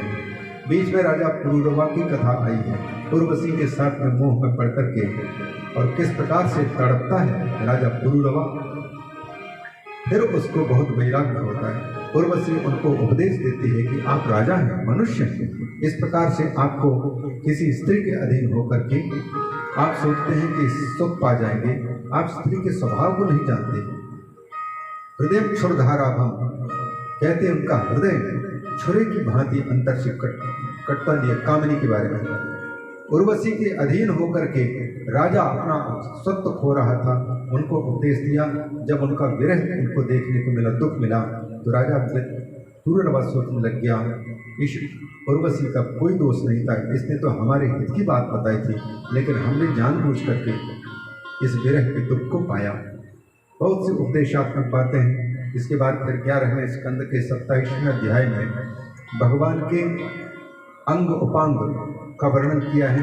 यहाँ हमने पहले से संकलित इसलिए कर रखा है क्योंकि वो उसी ढंग से संक्षेप में कहने लायक है, और पूरा श्लोक पढ़ करके अगर बताएंगे तो बहुत लंबा हो जाएगा। यहाँ कुछ ही को हम बताना चाहते हैं। भगवान के अंग, उपांग और आयुध, ये किस बात के सिंबल हैं या किस बात को ये प्रतीक कराते हैं, इसको बताया गया है। 27वें अध्याय में वस्तुतः एक क्रिया योग का वर्णन है, माने पूजा, कर्मकांड का, और उस कर्मकांड की बारीकियों को बताते हुए भगवान कृष्ण ने 3 प्रकार के भगवत पूजा को बताया। एक तांत्रिक पद्धति से पूजा, एक वैदिक पद्धति से पूजा और एक मिश्र पद्धति की पूजा। और इन पूजाओं में, प्रत्येक पूजा में गुरु से दीक्षा की बात कही गई और उनके फल को भी बताया और किस वस्तु को कैसे समर्पित करना चाहिए। इनको, ये 12वें स्कंद की बात थी अभी जो हम आगे कहने वाले हैं, उपांगों की बात। भगवान ने लगभग 29-28वें अध्याय तक नाना प्रकार के भक्ति, ज्ञान, ध्यान वैराग्य, इन सबको बताते हुए भक्ति योग, ज्ञान योग, उपासना, इन सब के बारे में वर्णन करते हुए 28वें अध्याय में परमार्थ तत्व का निरूपण किया है। जो मूल वस्तु है उसको, मतलब जगत से हमेशा के लिए वैराग्य प्रकट करने वाला वेदांत का एक विषय है दर्शन का। और उसके बाद फिर उद्धव जी से कहा कि उद्धव जी अब आप यहाँ ज़्यादा देर तक ठहरो मत, क्योंकि समय नज़दीक आ चुका है। तो उनको विदाई किया है और उद्धव जी प्रस्थान किए हैं बद्रिकाश्रम की ओर।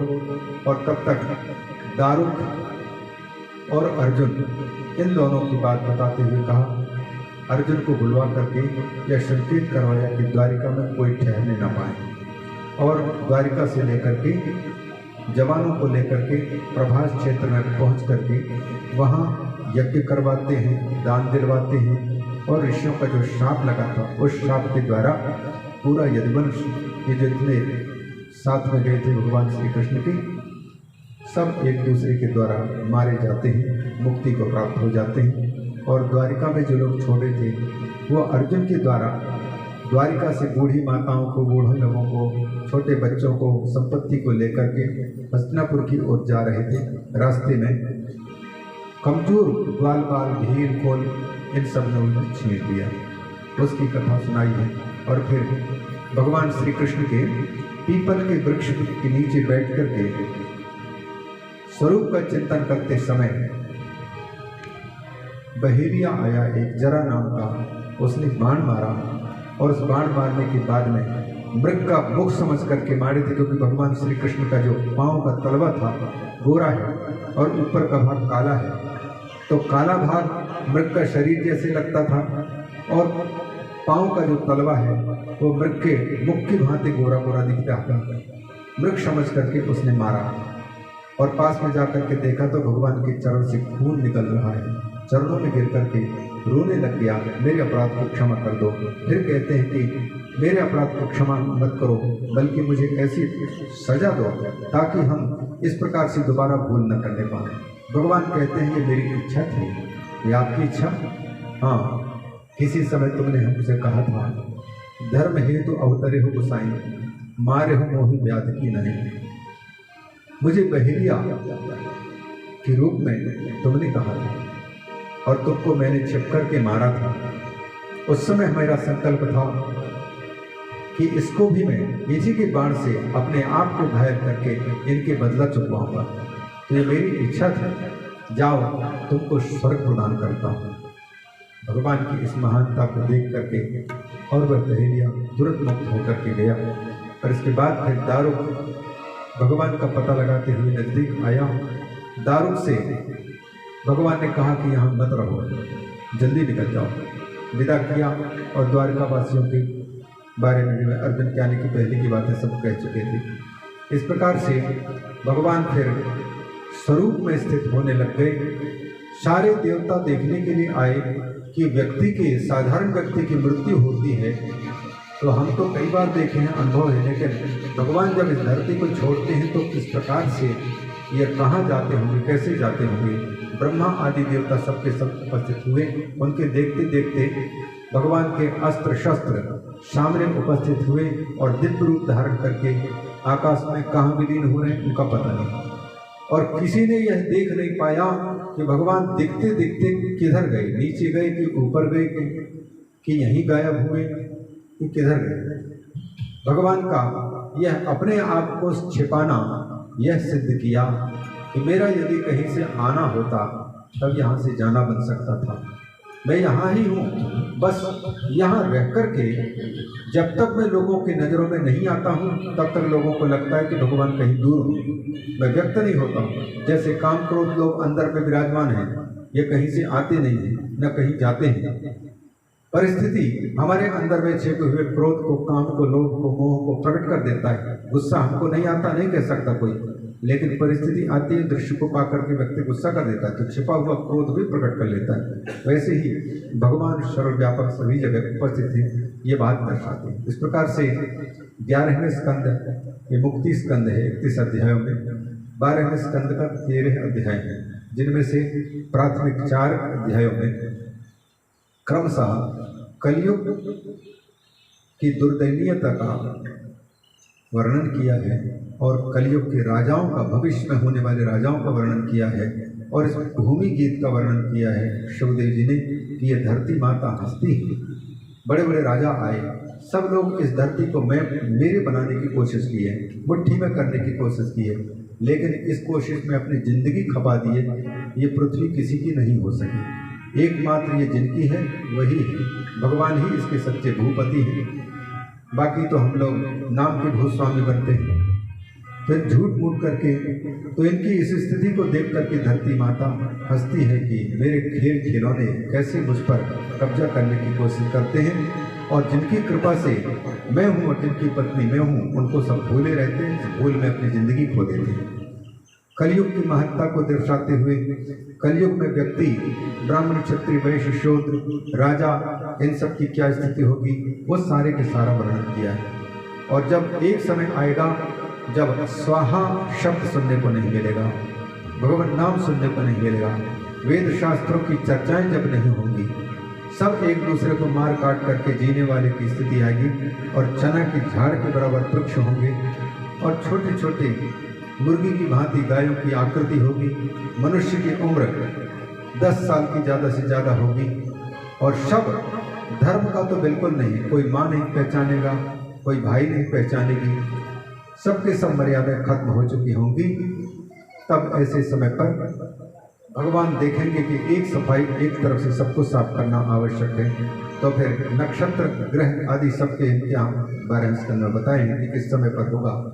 भगवान विष्णु शर्मा नाम के ब्राह्मण के यहाँ पर कल्कि रूप से जगत में प्रकट होंगे और तलवार हाथ लेकर के घोड़े पर सवार होकर के एक सिरे से सबको समाप्त करते जाएंगे।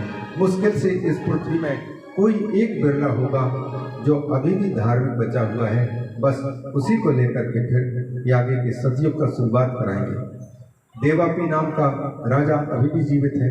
उसी प्रकार से एक और ऋषि के बाद आते हैं, उनके द्वारा वंश विस्तार का वर्णन करेंगे, वो वंश को बढ़ाएंगे। 4थे अध्याय में भगवान शिवदेव जी ने राजा परीक्षित को 4 प्रकार के प्रलयों का वर्णन किया। 12 स्कंद के 4 प्रकार के प्रलय। एक दैनिक प्रलय है, रोज के रोज हमारे शरीर में परिवर्तन होता जा रहा है, हम मौत के मुख में जाते जा रहे हैं, लेकिन किसी को पता नहीं लग रहा है। अगर परिवर्तन नहीं होता, प्रलय नहीं होता, तो छोटे बच्चे जितने थे तो उतने बड़े होना चाहिए था, लेकिन बदल करके ये शरीर आ गया, एक दिन ये शरीर सड़ करके किनारे हो जाएगा। तो ये रोज के रोज होने वाला प्रलय है, दैनिक प्रलय, नित्य प्रलय। और एक प्रलय है नैमित्तिक प्रलय। ब्रह्मा जी का एक दिन 1000 चतुर्युगी का और रात्रि 1000 चतुर्युगी की। जब दिन बीतता है तो हम लोग जैसे रात में सो जाते हैं, सारे कारोबार ठप पड़े हैं आंखों के हाथ मार के, उसी प्रकार से ब्रह्मा जी भी 1000 मनुष्यों की 1000 चतुर्युगी बीतती है, मतलब दिन बीतता है तो विश्राम में चले जाते हैं। तो एक ब्रह्मांड के जितने जीव हैं उनका सूक्ष्म शरीर जा करके ब्रह्मा जी के सूक्ष्म शरीर में विलय को प्राप्त हो जाते हैं। और ब्रह्मा जी जब तक 1000 चतुर्युगी की रात्रि में सोए रहते हैं तब तक वो बिल्कुल बेहोश की भांति जिंदा तो रहते हैं, लेकिन वो जागरूक नहीं तो होती, उनको कोई उन्मेष नहीं होता, जानकारी नहीं होती। इस सूक्ष्म शरीर के रूप में उनका जीव और सूक्ष्म शरीर पड़ा रहता है। इस अवस्था में ब्रह्मा जी के रात्रि तक सारी क्रियाएं बंद रहती हैं, तो इसको नैमित्तिक प्रलय कहा जाता है। दिन को निमित्त मानकर, रात्रि को निमित्त मान करके होने वाला प्रलय। एक है प्राकृतिक प्रलय, जिसमें प्रकृति की कोई भी चीज नहीं बचती, महाप्रलय जिसको कहते हैं। न सूरज बचता, न आकाश बचता, न पृथ्वी बचती है, न जल बचता है, न वायु, प्राकृतिक कोई भी चीज नहीं। सत्वगुण, रजोगुण, तमोगुण, ये सब के सब विलय, कुछ भी नहीं, शून्य रहता है। उस अवस्था को प्रकृति मात्र का विलय होने के कारण प्राकृतिक प्रलय कहा जाता है राजन। और चौथा प्रलय है आत्यंतिक प्रलय, जिसको कहा जाता है मोक्ष की अवस्था। आत्यंतिक प्रलय मतलब हमेशा हमेशा के लिए लीन हो जाना, दोबारा उसको जन्म लेने का अवसर ना आए। ये केवल होता है ज्ञान के माध्यम से, जब व्यक्ति को अपने ब्रह्म होने का परमात्मा होने का भान हो जाता है, तब ये आध्यात्मिक प्रलय होता है। फिर उसको फिर से दोबारा जन्मने की आवश्यकता नहीं पड़ती। राजा से भगवान शिवदेव जी ने कहा, राजा अभी भी अगर तुम्हारे कोई प्रश्न हो तो पूछ सकते हो। राजा ने कहा कि गुरुदेव समय तो नजदीक हो गया और मैं मर जाऊंगा, शोक यही है। शिवदेव जी ने कहा कि राजा इतने दिन सुनकर के भी तुम मर जाऊंगा बोल रहे हो? तुम तो राजा मरिष्येति बुद्धिम पशु बुद्धिम इमाम जही, ये तुम्हारे मुख से निकलने वाली आवाज ये पशु लोगों के मुख से निकलता है, क्योंकि जो पाश में बंधे हुए हैं, काम क्रोध लोभ मोह मद मात्सर्य के पास फांसी है, उनमें बंधे रहने वाले लोगों की भावना होती कि मैं मर जाऊंगा, मैं जी रहा हूं। तुम ना कभी जन्मे हो, और जब जन्मे नहीं हो तो जन्म लेने वाले की ही मृत्यु होती है। जातक से ही ध्रुव मृत्यु। जब तुम जन्मे नहीं हो तो तुम बताओ मरोगे कैसे? इसलिए तुमने जो कुछ सुना है उसमें तुम स्थिर रहो। तुम कभी जन्मने वाले नहीं हो, अजर अमर हो, नित्य हो, ये भावना रखो। राजा परीक्षित ने कहा कि गुरुदेव आपका आशीर्वाद मिल जाए। शिवदेव जी ने कहा, मेरी तरफ से पूरे, हमने तो पहले ही कह दिया था कि तुमको मुक्त होने तक साथ छोड़ेंगे नहीं। अब तुम्हारे घर परिवार, प्रजा, राजकोष, ये सबके सबके मिथ्यात्व का हमने प्रतिपादन कर दिया, और अनेक उन राजाओं की कथा हमने सुनाई है जिन लोगों ने सुंदर राज्य भी संचालन किया, प्रजा का पालन पोषण किया, लेकिन अंततो गत्वा राजन सब कुछ छोड़ करके और एकांत में जाकर के मुक्ति को प्राप्त किया। उसी प्रकार से तुम भी समझो कि इस संसार में तुम मेरा मेरी कहने लायक जो कुछ रहा होगा वो तुम्हारा है नहीं। वो सब तुम अकेले थे और अकेले ही हो, अकेले ही रहोगे। ये सारा का सारा बंधन व्यर्थ है, इन पर मत पड़ो। राजा परीक्षित सुनते रहे, और फिर शिवदेव जी ने कहा, अभी भी कोई प्रश्न है तब तक पूछ सकते हो, मैं जब तक हूँ तब तक तक्षक नहीं आएगा, मौत नहीं आ सकती। परीक्षित ने कहा, गुरुदेव आपने सब कुछ सुना दिया, अब बस इस सुने हुए को मैं बचा सकूं, इतनी कृपा हुआ। शिवदेव जी पूजित होकर के और वहाँ से प्रस्थान किए। प्रस्थान करने के साथ साथ में तक्षक चला ब्राह्मण का रूप धारण करके, और कश्यप नाम के ऋषि ने सुना कि राजा परीक्षित को काटने के लिए तक्षक नाग चल चुका है, और तक्षक नाग के काटने से राजा की मृत्यु हो जाएगी। मेरे पास में कुछ पैसे नहीं, मैं जहर उतारना जानता हूँ। यदि राजा परीक्षित को दवा मंत्र मणि के बल पर सर्प के काटने से बचा लूंगा, या सर्प के काटने पर भी सर्प के जहर से बिना प्रभावित हुए ही उसको जीवित कर लूंगा, तो मुझे बहुत संपत्ति मिल जाएगी, पुरस्कार भी मिलेगा। यह सोच करके निकले। रास्ते में दोनों की भेंट हो गई। दोनों ब्राह्मणों ने एक दूसरे का परिचय पूछा तो पता चला कि वो तक्षक नाग ही जा रहा था, और इनसे भी पूछा तो इसने भी बताया, मैं राजा को जीवित करने के लिए जा रहा हूँ। तो दोनों में जैसे शास्त्रार्थ होता वैसे ही तक्षक नाग ने कहा कि तुम बचा सकोगे? मैं उसको डस दूंगा, तुम बचा नहीं सकोगे। तो बोले कि मैं बचा लूंगा। बोले परीक्षा हो जाए? बोले हो जाए। मैं इस हरे वृक्ष को अभी सुखा के रखता हूँ, इसको तुम पुनः हरे वृक्ष बना करके रखो। जहर के फूंक कर मारते हुए जहर फैला करके उसको सूखा कर दिया, और कश्यप ऋषि ने उसको बिल्कुल योग की पद्धति से ज्यों के त्यों हरा भरा कर दिया। तक्षक नाग जी देख लिया कि ये तो मेरे प्रभाव को कम कर देगा, इसलिए जा रहे हैं। उन्होंने कहा कि हम गरीबी में जी रहे हैं, हमको पैसे से मतलब है। बोले पैसे चाहिए तो नागों के पास में मणियों की रक्षा करने वाले मणिधर होते हैं, और पैसा जहाँ गड़ा रहता है, धन रहता है, वहाँ पर नाग विचरण करते हैं। तुमको जितना चाहिए उतना ले लो, लेकिन ऋषि के वचन को अन्यथा मत करो, अन्यथा श्रृंगी ऋषि ने जो शाप दिया है, उस शाप के अनुसार राजा की मृत्यु यदि नहीं हुई तो श्रृंगी ऋषि का शाप आपको भी प्राप्त हो सकता है। पैसा चाहिए, धन चाहिए, जितना चाहिए।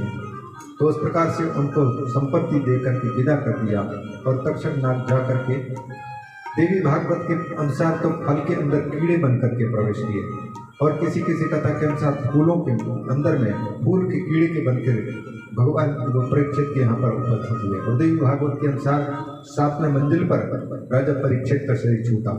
श्रीमद् भागवत के अनुसार गंगा जी के तट पर शरीर छूटता है। तो जैसे भी छूटा हो, पर तक्षक नाग जैसे टसा वैसे ही राजा शरीर का परीक्षित का शरीर वहीं पर झुलस करके गिर गया। राजा जनमेजय का अभिषेक पहले हो चुका था। जैसे उसको ये पता चला कि मेरे पिता को मारने वाले इस तक्षक नाग ने अपनी भूमिका निभाई है, उसने सर्प यज्ञ किया और पृथ्वी में जितने नाग होंगे सारे नागों को ब्राह्मणों के द्वारा मंत्र पढ़वा करके और हवन कुंड में झोंकने लग गया। डर करके तक्षक नाग इंद्र की गद्दी के नीचे जाकर के छिप गया। इंद्र उसकी रक्षा करता रहा। राजा जनमेजय ने पूछा कि जिसने मेरे पिता को काटा है वो तक्षक नाग मरा कि नहीं? ब्राह्मणों ने कहा, महाराज इंद्र उनको सुरक्षा दे रहे हैं। राजा जनमेजय ने कहा कि इंद्र के सिंहासन समेत और तक्षक के समेत हवन कुंड में झोंके, और जैसे ही मंत्रों का प्रयोग किया सचमुच इंद्र का सिंहासन डोलने लग गया। तक्षक और इंद्र दोनों के दोनों सिंहासन समेत जब नीचे की ओर गिरने लग गए, उस समय पर ब्रह्मा जी को लगा कि ये तो बड़ा गड़बड़ हो जाएगा। बृहस्पति के पिता अंगिरा ऋषि ने अपने पुत्र बृहस्पति से कहा कि जाओ। ब्रह्मा जी ने भी कहा कि जाओ उसको समझाओ। तो बृहस्पति आकर के और उनको समझाए, राजन तुम तो राजा हो और राजा का कर्तव्य है जीव मात्र की रक्षा करेगी। तुम्हारे रहने पर नागों का वंश समाप्त हो जाएगा तो तुम्हारा राजा कहलाना क्या सार्थक होगा? तुमको तो ये अधिकार दिया गया है, तो प्रत्येक जीव की रक्षा के लिए नियुक्त किए हो, इसलिए इनके वंश को समाप्त न करो। तुम मानते हो कि तक्षक नाग ने तुम्हारे पिता को मारा, तो उसके बदले में तुम न जाने कितने नागों की जिंदगी ले ली, और इसको भी इंद्र के समेत मारने के लिए तैयार हो। लेकिन तुमको यह पता नहीं है कि तक्षक नाग अमृत पान कर चुकने के कारण मृत्यु को प्राप्त नहीं होगा। इसलिए भलाई इसी में है कि आपकी भी इज्जत बची रहे, इस सर्वशत्रु को बंद करो। वहीं पर रोक दिया। इस प्रकार से ये 12वें स्कंद के 6वें अध्याय का आधा भाग और 6वें के उत्तरार्ध में फिर भगवान क्योंकि शिवदेव जी जा चुके हैं, तो नैमिषारण्य की कथा के अंतर्गत सूत जी ने फिर सबसे पहले वेदों का विभाजन सुनाया है। ऋग्वेद की शाखा, यजुर्वेद की शाखा, अथर्ववेद की शाखाओं का वर्णन, सामवेद की शाखाओं का, और फिर पुराण कितने होते हैं, उन पुराणों की श्लोक संख्या कितनी होती है, पुराणों के लक्षण क्या हैं, इन सबको सुनाया है।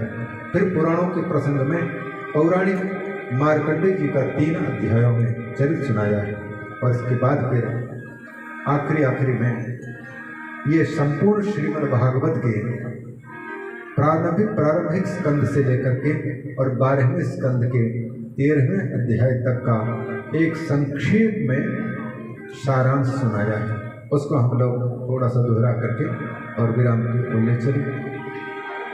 प्रथम स्कंद की बात जो संग्रह है उसमें कहने में सुविधा होगी, क्योंकि वैसे अगर बोलेंगे तो कहीं विस्तार को प्राप्त हो सकता है। श्रीमद् भागवत महापुराण के जो प्रथम स्कंद है, प्रथम स्कंद के प्रसंगों में जो कथा आई है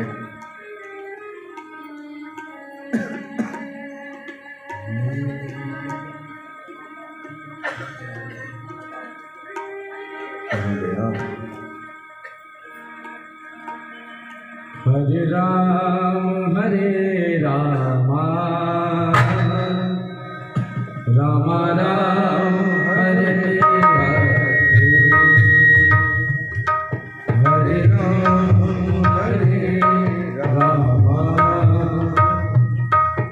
राम राम हरे हरे,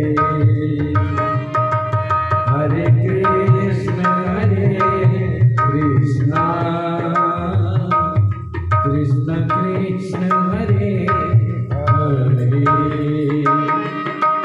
हरे राम राम राम हरे हरे, हरे कृष्ण कृष्ण कृष्ण हरे हरे,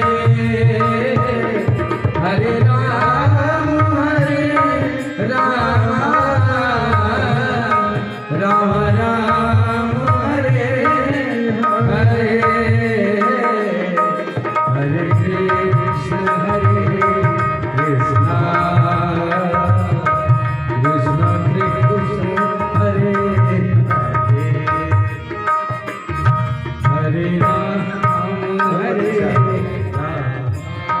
श्रीमद् भागवत महापुराण के प्रथम स्कंद में जो 19 अध्याय हैं, सबसे पहले तो भक्ति का निरूपण और इसके बाद फिर शौनक जी और सूत जी के संवाद के माध्यम से श्रीमद् भागवत का उद्भव कैसे हुआ, इस बात को बताने के लिए शुरू में वेदव्यास जी का जन्म कर्म और शिवदेव जी किस प्रकार से श्रीमद् भागवत का अध्ययन किए और परीक्षित को सुनाए, ये बताने के लिए शिवदेव जी की महत्ता को और उनकी विरक्ति को बताया है, ब्रह्मनिष्ठता को बताया है। और राजा परीक्षित के फिर 7वें अध्याय से लेकर के 19वें अध्याय तक 13 अध्यायों में विस्तार से उनके जन्म और कर्म की कथा सुनाई है सूत जी।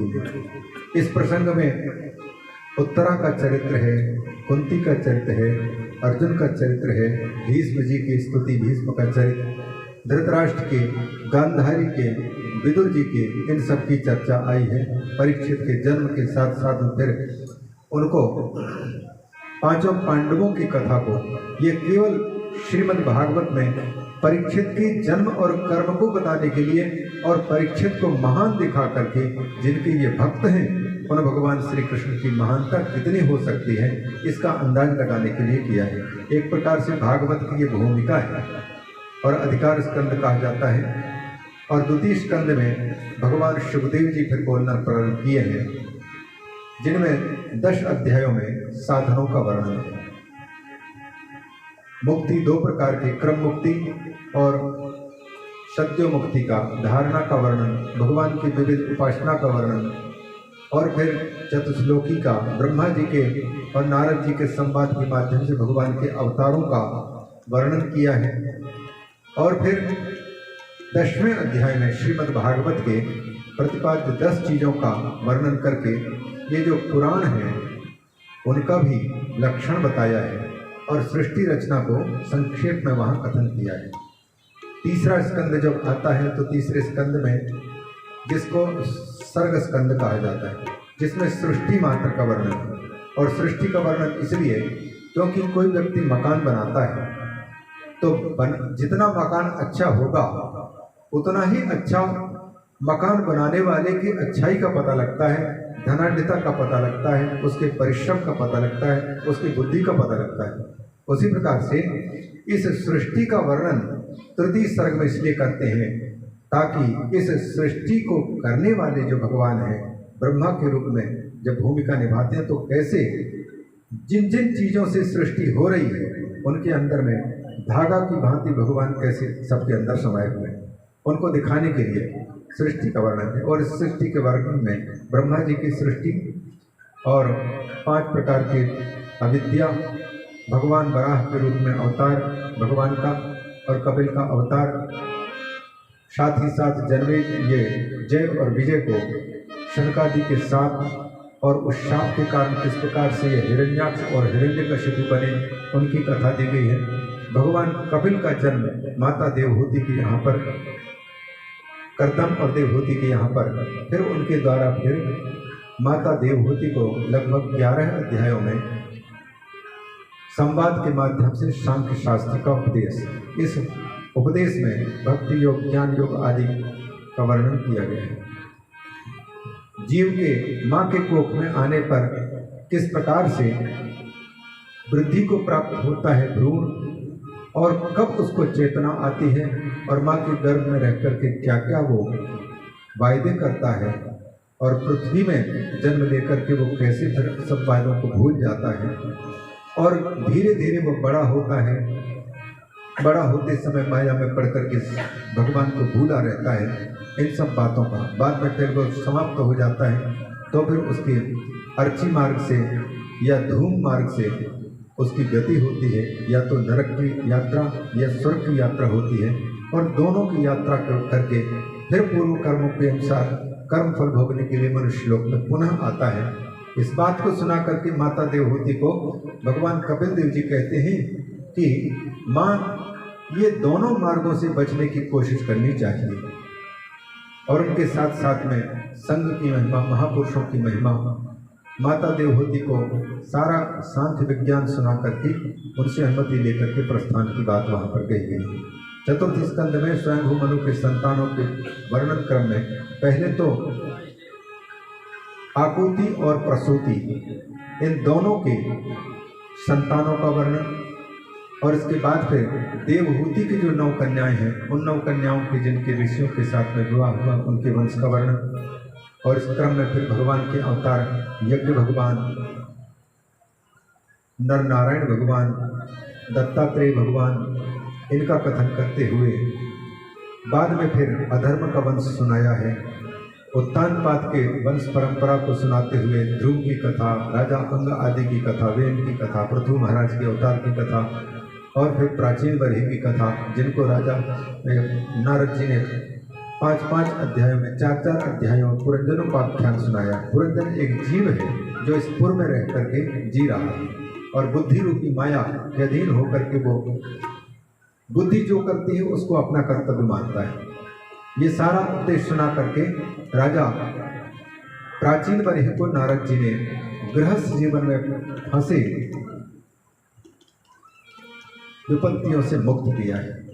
और इसके बाद में फिर राजा प्राचीन बरही के जो 10 पुत्र थे, उनको नारद जी का दर्शन, भगवान शंकर का दर्शन, विष्णु का दर्शन, उनके द्वारा दिया गया उपदेश जो वर्णन किया गया है। फिर 5वें स्कंद में प्रियव्रत जो स्वयंभू मनु के बड़े बेटे हैं, उनके वंश का वर्णन किया है। प्रथम अध्याय से लेकर के और 15वें अध्याय तक इन्हीं महाराज के वंश में जितने अच्छे अच्छे राजा हुए हैं, भगवान के भक्त हुए हैं, उनका चरित्र सुनाते हुए भक्ति, ज्ञान और वैराग्य से परिपूर्ण आख्यान सुनाए गए हैं। 16वें अध्याय से लेकर के 26वें अध्याय तक भूगोल खगोल का वर्णन सुनाया है, भगवान के स्थूल रूप को दिखाने के लिए, और नरकों का वर्णन आखिरी अध्याय में किया है।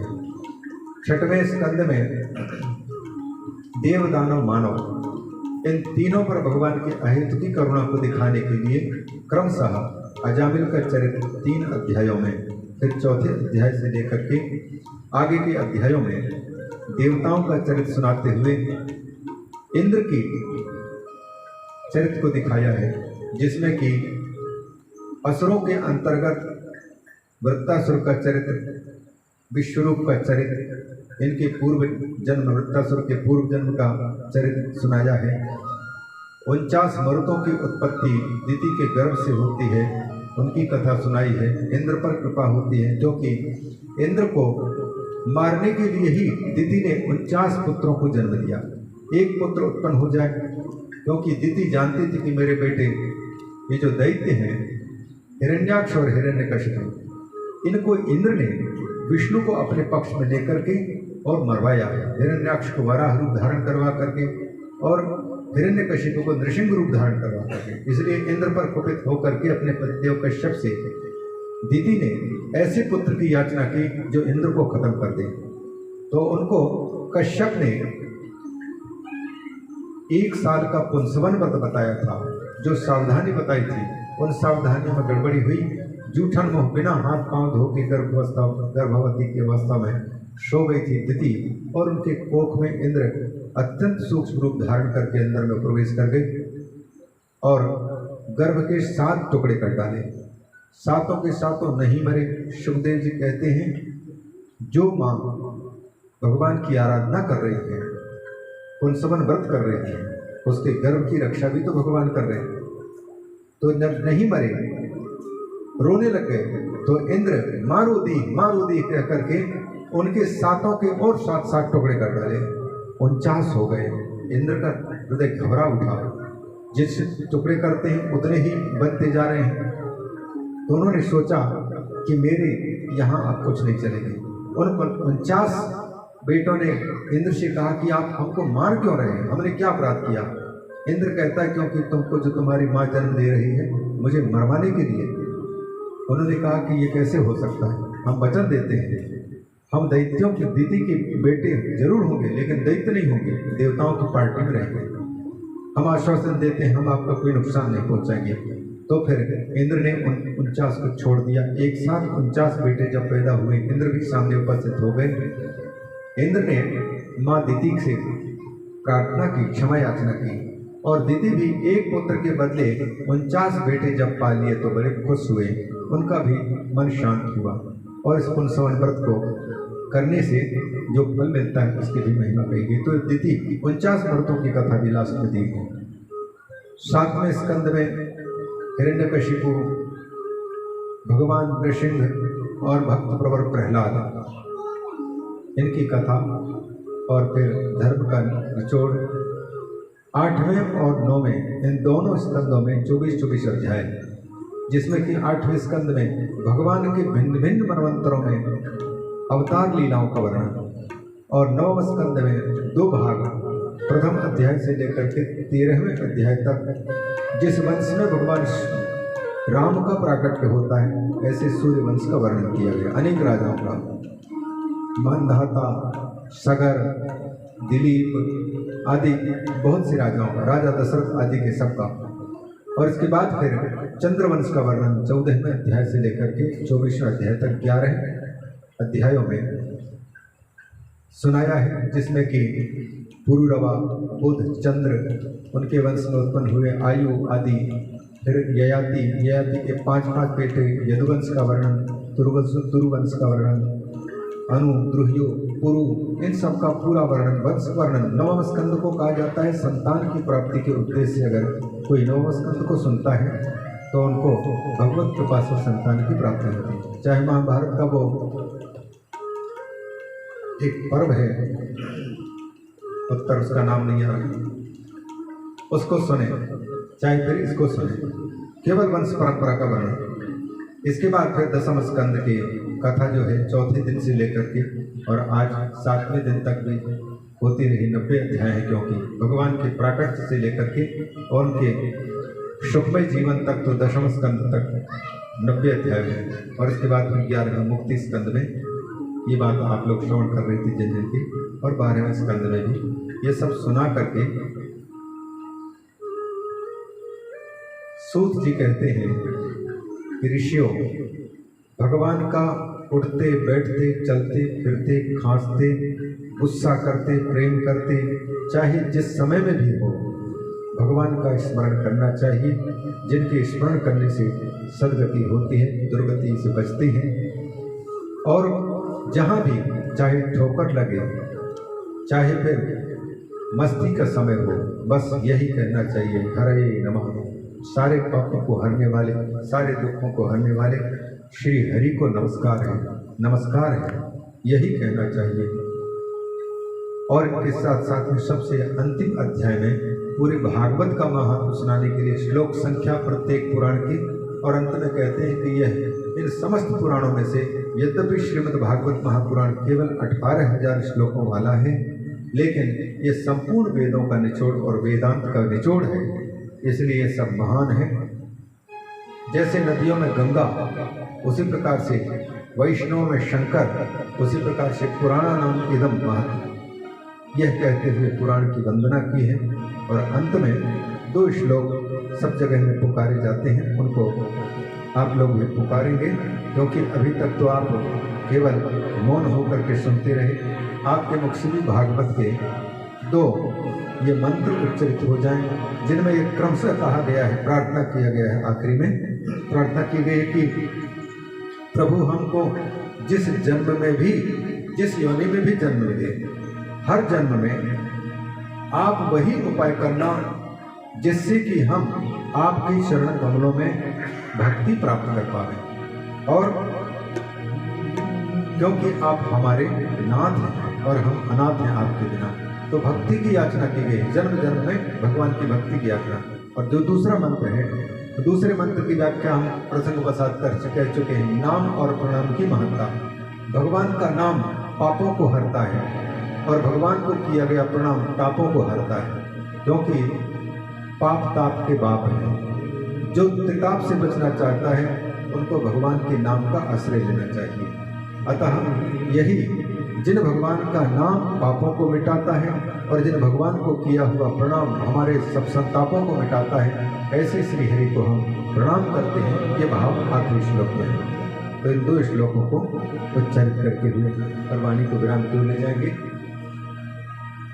भवे भवे यथा भक्ति ही, बोले भवे भवे यथा भक्ति, पादयोस्तव पादयोस्तव जायते जायते, तथा कुरुष्व तथा कुरुष्व देवेश देवेश, नाथस्त्वं नाथस्त्वं नो यतः प्रभो नो यतः प्रभो, नाम संकीर्तनम् नाम संकीर्तनम् यस्य यस्य सर्वपाप सर्वपाप प्रणाशनम् प्रणाशनम् प्रणामो प्रणामो दुःखशमनः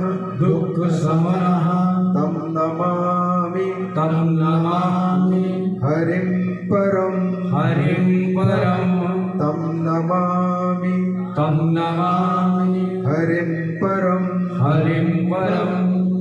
हरये नमः हरे नमः हरये नमः हरे नमः हरये नमः हरे नमः। बोलिए श्रीमद्भागवत महापुराण की जय।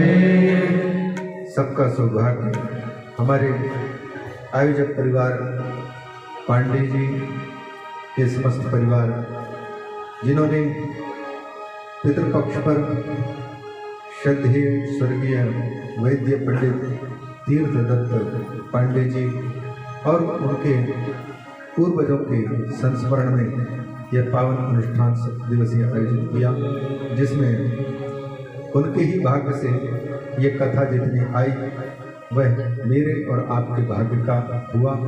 भगवान से हम यही प्रार्थना करते हैं कि प्रभु जहाँ कहीं भूल हुई हो उन भूलों को क्षमा करना, और आप लोग भी जो ग्रहण करने योग्य हो उसे महापुरुषों का या भगवान की कृपा से आया हुआ समझ करके उसको स्वीकार करेंगे, और जो अनुचित कोई बात निकली हो तो उसको मुझे ही वापस लौटा देंगे या उसको ठुकरा करके किनारे कर देंगे।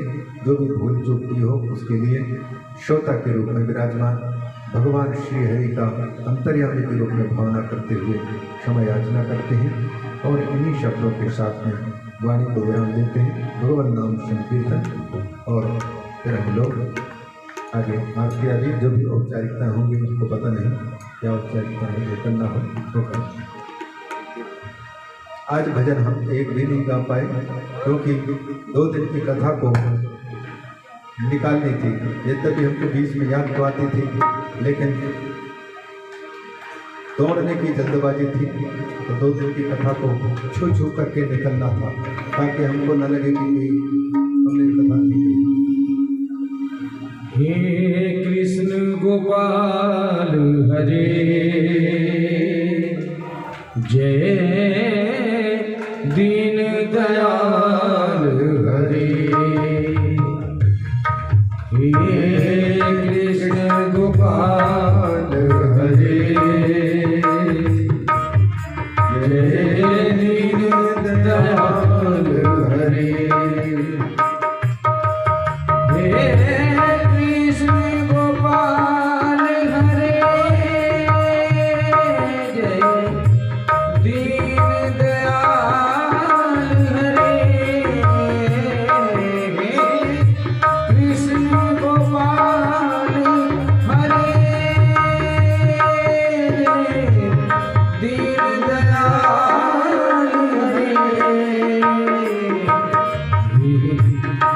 कृष्ण गोपाल हरे